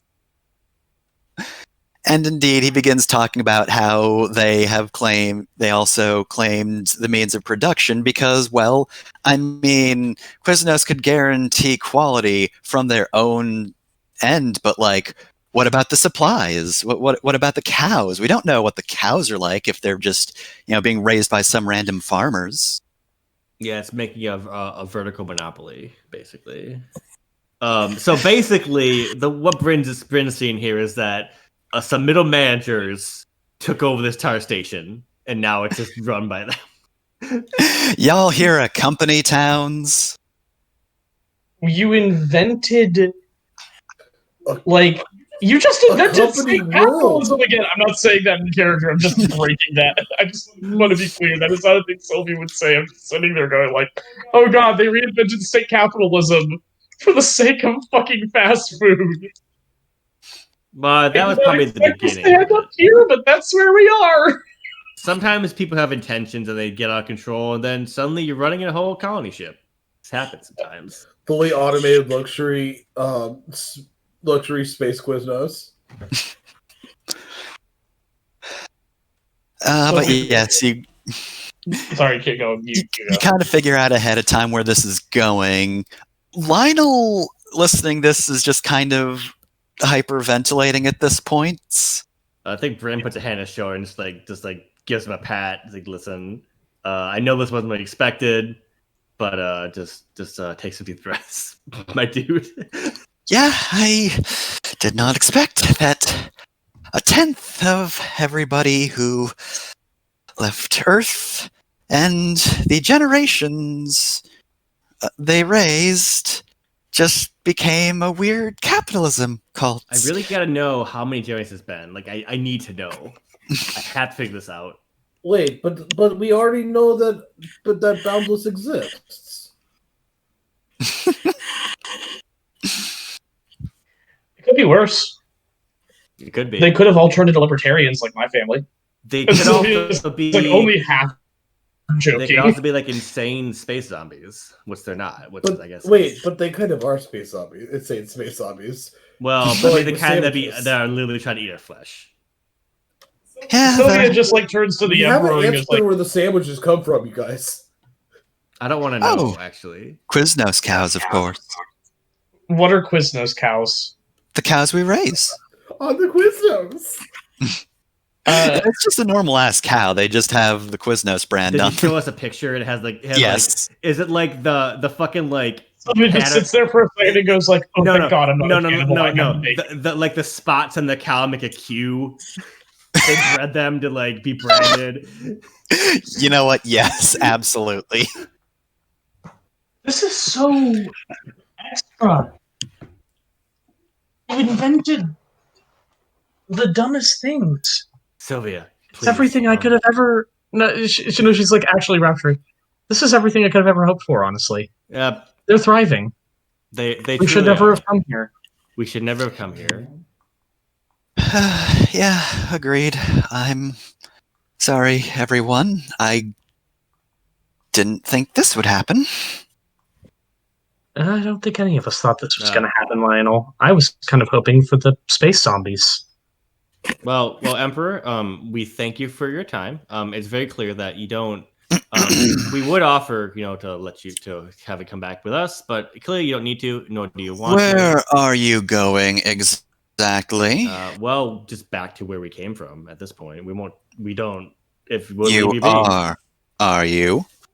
God damn it! Here's the thing.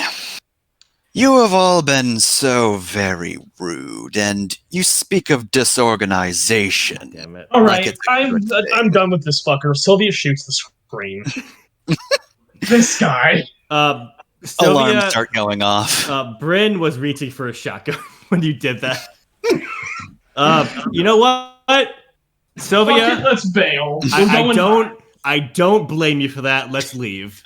And he goes to the door. All I am right, so excited to, Come on, to Lionel. be chased by sandwich people. Yeah, sure. All right, so yes, gonna take a page out of Jeff's book.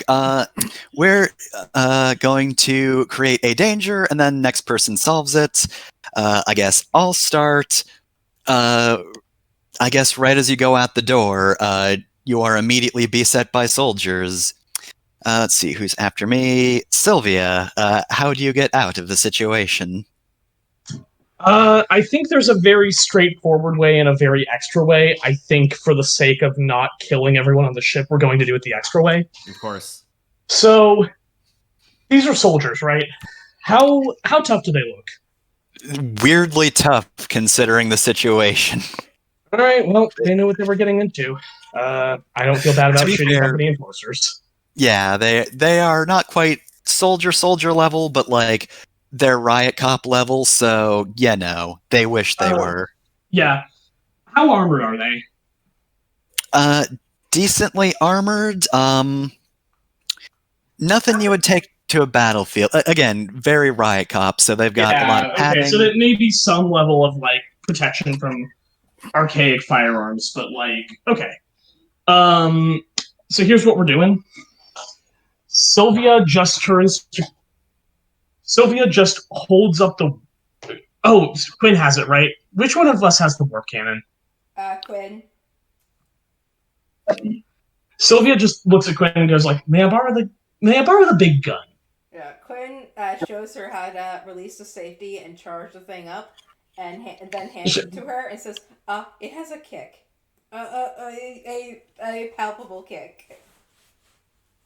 Sylvia steadies her exosuit hardsuit and basically just points the warp cannon at the floor and liquefies the floor under these fuckers. It actually, because this is low gravity, it kicks you up into the ceiling pretty forcefully. Yeah, that's fine. I'm spaceborne. I can deal with that. Listen, I was in the other room and I heard you say warp cannon. I just said no. Yeah, Sylvia's just gonna shoot out the floor from under these guys. All right, give me an appropriate roll for that. I think that's gonna be assault. Ah, bummer. Can I add an accuracy to that off my background? If not, I'm probably gonna have to push it. Take a laser die. I can do that out of battle too. Mm-hmm. Fuck it. Yeah, fair enough.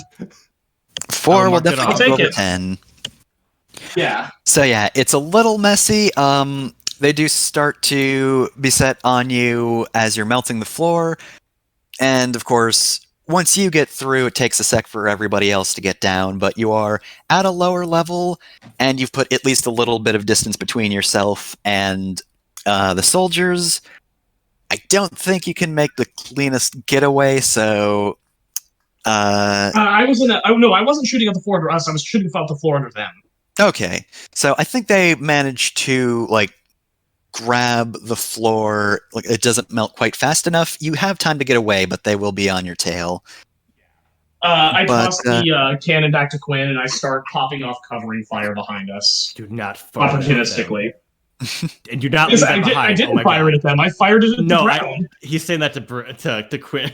Yeah, I will say. And don't leave behind. Do not let them have that. Yeah, the warp cannon, when you overcharge it, takes a couple moments to recharge. If you recall from the malware session, that when Quinn fired it, she had to recharge it, and that mech almost killed her. It takes a while when you overload it to recharge. Yeah, I'm not sure if I specified I was overloading it. I just fired it at the ground to up the riot squad. So narratively treat that however you want. I'm handing the gun back to you. It's your character's. Quinn takes it back and basically fiddles with it and then follows you. All right, so Scarlet, what is the next danger the group faces? Okay, they're on our tail. Which direction I'm guessing we're all heading for the hangar to get our mechs and our shuttle. That would be the best thing to do. You do not know anything else about this ship. I think the danger is very simple here. This is a ship we don't know the layout of. We have to figure out a way to accurately get there with these people on our tail. Someone has to retrace our steps. Yeah, you retrace your steps. You can't get it 100% accurately, though, or at least easily, because they have started blocking that off. So, what does Bryn do about this? Okay, here's what I'm gonna do. It's just so stupid. Brett, as we're running through it, we're probably going by storefronts and living areas and stuff, and we've probably run through some crowded area with a lot of people. And Bryn sees this. He sees that everyone's kind of slumped, a little downtrodden, that kind of thing where you live in an authoritarian regime. He stops. He thinks for a second and sees the cops coming. He takes a deep breath. He sighs very deeply, and he pulls from all the shit that Quinn has told him about fucking space communism, and he gives a rousing speech to this crowd of people about how life would be better for them. Yep. You could just start yelling Quiznos, how's our people? Well, no, that wouldn't be what Bryn does, because he can't. You have nothing to lose but your toasted buns. Well, we like those. All right, so I'm gonna roll you might leadership. One day enjoy fries. I'm gonna take that accuracy for all that shit. I got a good joke. You got nothing to lose but your chain restaurants. But also great. 23. Element. He loves giving speeches, and he rouses this crowd to action, and he basically ferments a revolution in 5 minutes. These people have never even heard of anything that isn't owned by a single company, and they're like, the holy thing fucking is, too, shit. is is like Bryn, he's not like down with like communist fucking theory, so he's using like the layman's everything. He's doing like the like this is the way how you talk to, like your bro who like works. Bryn is an actual union man. Yeah. Mm-hmm. It gives them all the basic ideas they need, and it sparks something in their hearts. And they all like dogpile at the cops and start like throwing bottles and shit. I'm just imagining this being like the Rosa Luxemburg. What does a man do? I think he's like hanging off. He's like standing on like the plinth of like a fucking like statue of like their leader or something, and just like shouting at people. God, yeah. So they're just streaming through the streets now. So you have a good distraction to keep going. Okay. So Jeff, then what is the danger after that? You're getting closer to the room. We start a riot, and now the whole state is going fucking hog wild, and it's very dangerous. Mm-hmm. So yeah, I think then. I think this is going to end up activating some of the ship security. So, Lyra, how are you going to get everybody through that? Yeah, I feel like the immediate consequence is like they're starting to close like bulkhead doors to like try to protect people away from each other, so they can like kettle people and stuff. And one's in a way is closing. It's for a more concrete challenge. I have 2-step solution that will answer all problems. First step, I have stems. Second step, I have frag grenades. You said security. I think she's just going to try use her. She's going to choose herself up and use that like added like rage strength to not just to like push her way through, keep anybody off of her, but use the actual frag grenades to get them through any kind of automated subalterns or turrets or locked door kind of thing. Just blow it the hell up. All right, give me a roll. I believe that would be assault. Can't believe we destroyed the culture of this fucked up spaceship in like one roll. It's just coward killing time. 19's pretty good. I mean, you don't really need a crit in this situation, but you probably have like an advantage for background, right? I was raised for war. Yes. Yeah. I just want to see what this roll ends up as. All right, so that's a 21. Yeah, So here's the thing. This is a pretty impressive ship, granted. The 10 were pretty technologically advanced. But, like, at the time, these are people... Yeah, exactly. These are people who haven't really advanced much, and they certainly were not prepared for war, so... you would do pretty well blowing up a normal ship's, like, blast doors or whatever, with the equipment you have. This just decimates whatever they try to put in front of you. It's like cracking through tinfoil. As we keep running through the corridors, Sylvia shouts over her shoulder to some of the people, "That's my girlfriend! I love her a lot!" Girlfriend? What? Holy shit! You mean people outside of the ship have girlfriends? Jesus! Quizno said only they did that! Wait. Girlfriend? I thought she was your wife. I thought she was your literal wife, Sylvia. What the? Okay. We're in a committed relationship. I haven't proposed yet. I don't know how to do that. I think with Clanner rules, I have to fight her or something. I'm married to explosions. Says you fucking hopped up on fucking hyper pills. I can feel the color red. These people weren't wearing any pride stuff, though. How were we supposed to know they were gay? Oh god, that's dark. Oh no! That's how it works. You just get pride merch every like June or July or whatever. Listen, no, you just do what you want. You can be gay and also do crime. Fuck the system. Blow some shit up. Kiss your wives. Thank you. Good night. And Sylvia bails. All right, so now that you Bryn has been running, and she's just like panting, going like, Bryn, I'm gonna be real with you. I think an organized life as a soldier may not be for me. I've never been a fan of fomenting revolution myself, but I panicked. So yes, now that you've taken down the blast doors and also taught people that hey, queer stuff exists outside of merchandising, amazing. Alice, what is the last obstacle before you're able to get to the hangar? I think they've actually they've sealed off the hangar where we deposit our stuff, like with like multiple layers of blast doors. And currently impounding our mechs. Yeah, like literally, like there's like a solid foot or something of steel between us and our mechs. All right then. So, how's Quinn gonna get us through this then? Oh boy. So, I mean, I'm sad. Like, all the stuff I would have done has been taken by everybody else. Fomenting. It's because you've influenced us. Being gay, like wrecking people's brains with the forbidden knowledge that gayness exists. I mean, just they know it exists. Not just merchandise. Yeah. Doing drugs. Gayness exists. Oh God, I haven't done. That's right. We can still do drugs. Okay.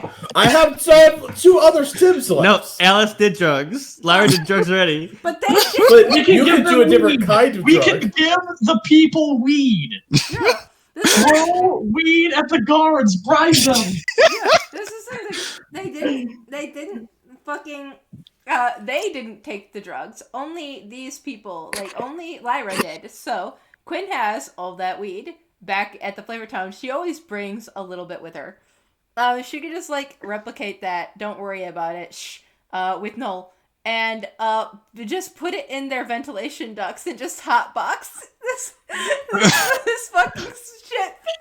I don't know if we can hotbox the entire colony ship. We could absolutely. You can hotbox Yeah, the people in charge of the hangar, though. Yeah. Security, and then one of us can just sneak in through. I assume they have an entrance other than the big hangar entrance. We can just get in through basically the security box. Yeah. Or I mean, Quinn. She's tall, but she's probably the thinnest person among all of us. We'll just shove her through an air vent or something. Yeah, she is thinnest. She is the thinnest, probably. She is getting. Yeah, she stays thin. She keeps that B girl. When you hit that growth spurt, yeah, exactly. You don't gain a lot of weight that fast. Mm-hmm. Yeah. So she can also go into the vents, but she also wants to pump weed into them. It's fine. I mean, sure, that's fine. Yay, thanks. I mean, she's used to it, so she'll be able to still kind of function in the weed. But these people completely... Exactly consider the fact that these people have probably never smoked weed before, Dad. They're probably going to get, completely buzzed out of their minds by even, the smallest dosage, whereas I'll... you know what? Stop justifying, just do it. Just fine, whatever. Leadership die. Yeah. What world are we using? Yeah. Did you even roll for that? So this might be a hack fix, which I don't have, but I was going to try and argue that this is a invent or create. You have to invent a little bit to be able to spread that. So you know what? I'll accept it. Yeah. Stoner engineering is still engineering. Yep. Yeah. Yeah. She has to she has to find a way to get it through, get it concentrated exactly right. Yeah. Hold on. And then it is and then it's plus 1d6 because she's doing this as somebody who doesn't suck at it. Cool. 20.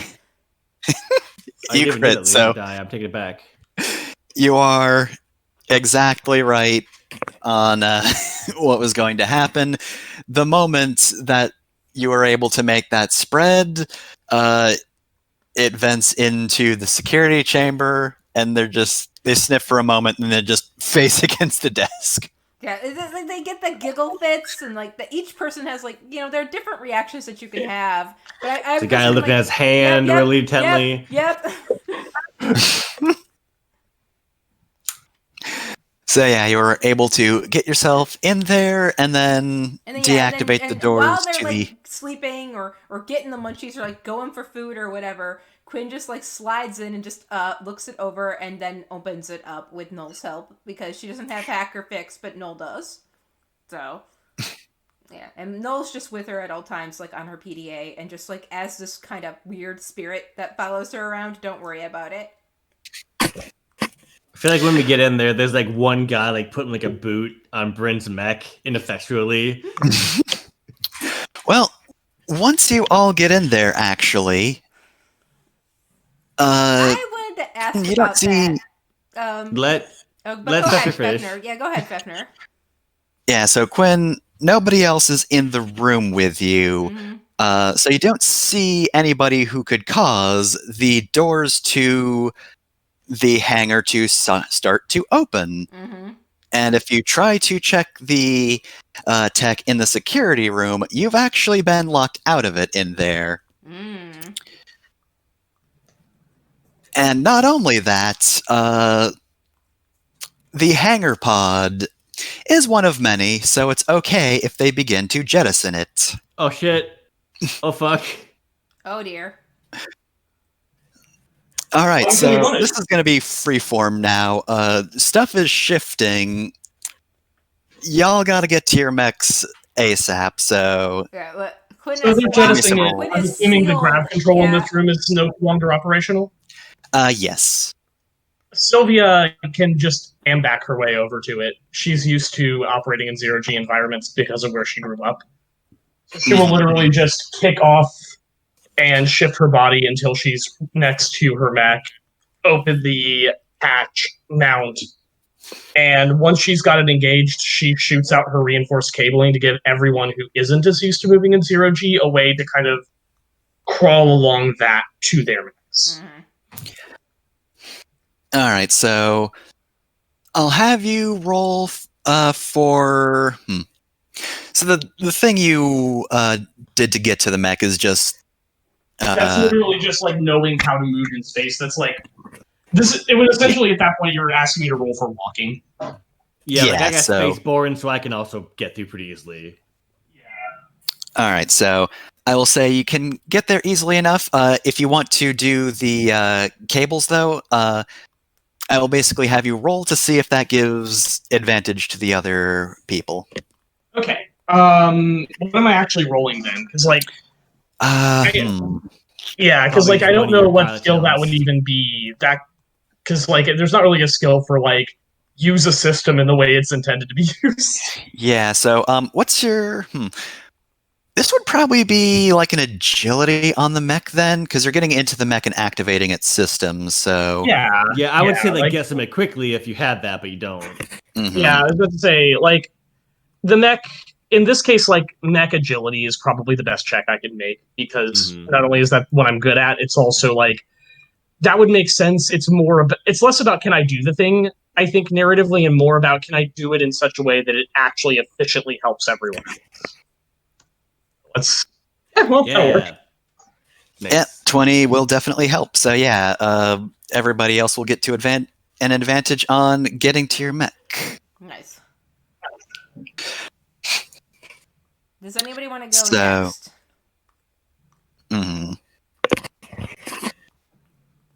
Okay. Did you want to say anything, Fefner, before I ask a couple questions? No, go ahead. Ask a question. Okay. So Quinn is locked in the security room. She's like the blast doors have gone down, blah blah blah, right? She's sealed in. Okay. Well, actually, no, I don't think the security room is basically useless at this point. I'm going to say that there is like one blast door that was put up between the hangar and the rest of the ship, out of necessity, and also to make sure nobody else escapes. But I think there is also a connection between security and the hangar itself. Okay. And like this whole thing's getting ejected from the ship now, right? Mm-hmm. This whole mod, like you're in the part that's getting thrown out of the ship, you just can't get to the hangar directly at the moment.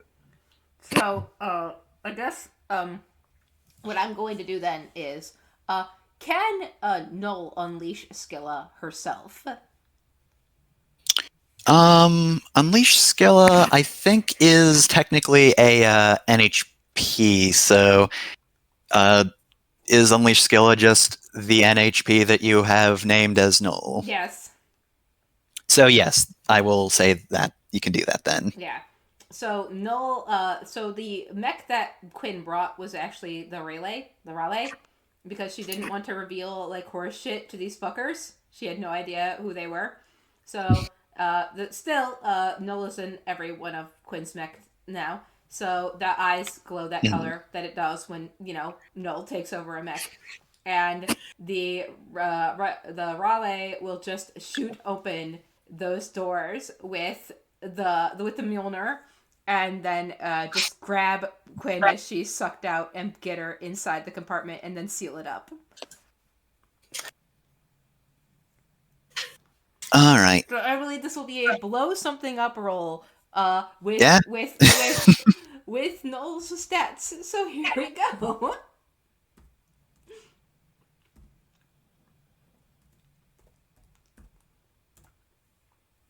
Oh, wow! Wow, Holy you shit, Null! natural 20. Wow! Shit. Holy shit, Null! Null's not fucking around. It becomes clear, like, Null cares about Quinn a whole fucking lot.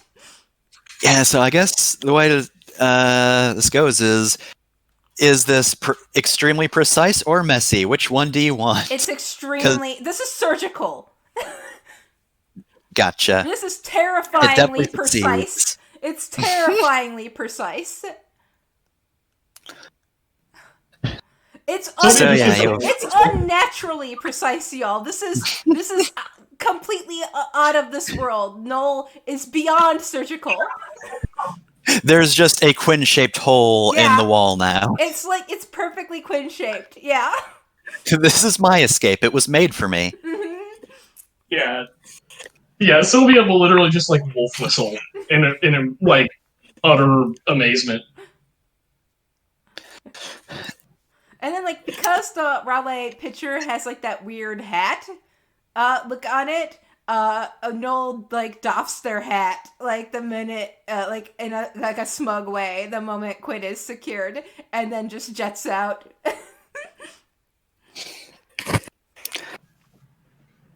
All right, so Oh, and I should like describe how things are going from here.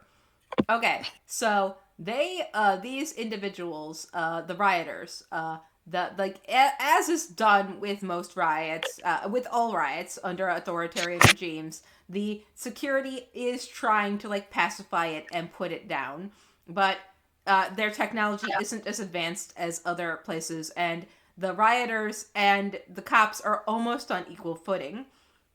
So, but still, like, it doesn't. It's almost. It's like that they have like the riot cops have like the batons and the tear gas and etc. And these people just have whatever. So we need to figure out a way to like either just leave them to their own devices. The riot will probably be suppressed, or give this uprising the means to like we have to do a war crime by supplying this uprising in a CIA-esque way to ensure the coup goes up. I have an idea. I don't think it counts as a war crime if you're supplying the uprising you yourself started. Mm-hmm. I think since we're getting back, we're like in space now, right? Yeah. You are being launched, so yeah. I gotta imagine that for Isadora, that this thing probably isn't that hard to hack. I mean, it's so old, it's so archaic. It's probably got shit security. They haven't cared about security in like 1,000 years. Mm-hmm. Just open up all the terrible bulkheads, and that reduces the police ability to divide and conquer, because they're probably very outnumbered. Yeah. Because why do they have? This is a very big ship, and the Sureforce cannot be that large. Yeah.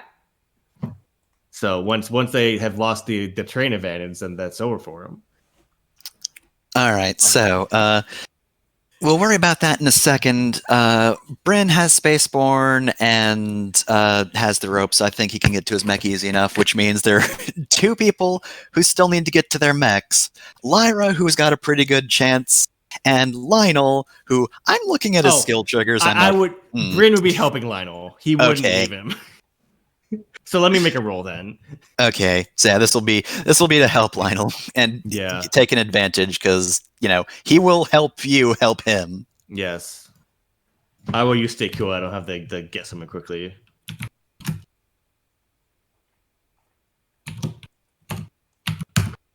Pass. It's clumsy, but I think I do it. Yeah. 11's good. I think you bang him up a little bit, right? Probably, yeah. I don't think Brand's too worried about he's not too worried about keeping him completely unscuffed at this point because they're fucking bolting. Yep. his Jimmy's gets jostled. All right, Lyra. I highly doubt you didn't dock your gigantic mech, so I feel like I should almost just give you an advantage because your mech is big. How are you going to miss it? Very carefully. More a matter of not splatting herself against it as she jumps at it. Mm-hmm. 0G. Yeah! Right in the cockpit. Perfect. Dang. It opens up and just accepts you. You'll see, the mech is like an extension of the Rodina. I'm just imagining Lyra, watches Sylvia do the back movements over to her mech, goes oh, fuck that, I can do that shit, that ain't hard. And just, does this perfect spacewalk vault exactly into her mech's open cockpit. Just goes see, it was actually easy.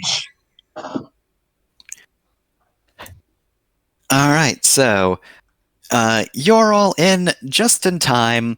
The ship was close to a small planetoid, which does have debris in its atmosphere, which the hangar was hurtling towards. Of course. And that being said, though, you don't have to do anything about that because just in time, both the Adolith and the Alice Lynn as well come in and basically just attach fucking not ropes, the wires to the hangar. It doesn't avoid the collision completely, but at the very least you are able to make a safe landing on this debris. However, said debris is actually mid-atmosphere. They were trying to kill you by just burning you in atmosphere. Yikes. Brink of the comm. He's like, you know what? I think that went about as well as we could have expected.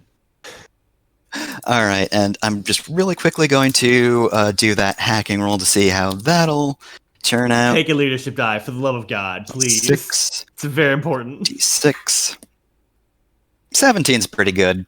So yeah, the Isadora will, you can just tell her what to do. She'll do it. Yeah, just take it to the security, just shut it all down, open the bulkheads on the inside. Don't vent anybody. And she will do that. However, unlock every door in that station.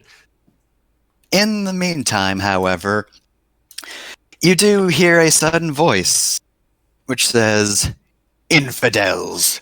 You didn't honestly think I didn't understand your intentions when you walked in?" Honestly, we didn't really think about doing that until you started talking at us, my dude. We kind of made this on the fly. It's really your fault, if you think about it. I saw you enter with machines of war. Come now. You dumbass! You gave us permission! Yes. I gave you permission to use whatever ships you wanted, and I saw the mechs. But don't tell me you didn't think we know what mechs are. And you see... I'm going to be real, I didn't think they would. Large, intimidating mech just land on the debris that you're in, and almost immediately after, his guard from earlier in his own mech lands in front of him. This one's just got a giant fuck-off shield. So we're all on this rock right now? Yep. Yeah, you can set up if you want, but we're not fighting till next week because it's late. Yeah, we gotta stop. Yeah, I will fire off one last bit of banter once I think of it. So, it's fine because in addition to that, you see a weird robotic man just saunter into the frame. Doesn't face the camera until he just enters center. then just whips around to look directly at the camera. Oh my god. And then you feel the presences you felt earlier approach, and you can't quite see either of the mechs that appear. They're both invisible. However, one almost seems to be emanating some kind of flames, but you can't feel any heat coming off from it. And the other is just an almost average-looking woman, but you can't see her face. It's just a void. So just like a person floating in space with Yeah. no face. What Yep. the fuck? So anyway, yes, I guess that'll be it. We will fight next time against this group because, I just felt, hey, company towns are really fucking depressing. I'm going to make this stupid moment also a shit post. So Yes. we'll see you next time for that. Alrighty. Amazing. Time to for some regicide, I guess. Yeah, abolish the monarchy. No gods, no masters. Turns Sylvia out just goes like, we're about to oh, Bryn wouldn't say wow, I didn't think y'all were capable of being cool. that. Bryn wouldn't say that, but Slams channel shut. bitch, we're about to put the no in Quiznos. No subs, no chips, only fries. No more gods, no more subs. Are you friend or foe? We're all doms here, motherfucker. Actually, I prefer dubs, says Quinn, putting on his sunglasses. Wouldn't have taken her for that, but all right. Anyway, yes, this is the stupidest thing I've ever written. Good night, y'all. Stop streaming. Good night. Good night, everybody. All right, hold Good on. night.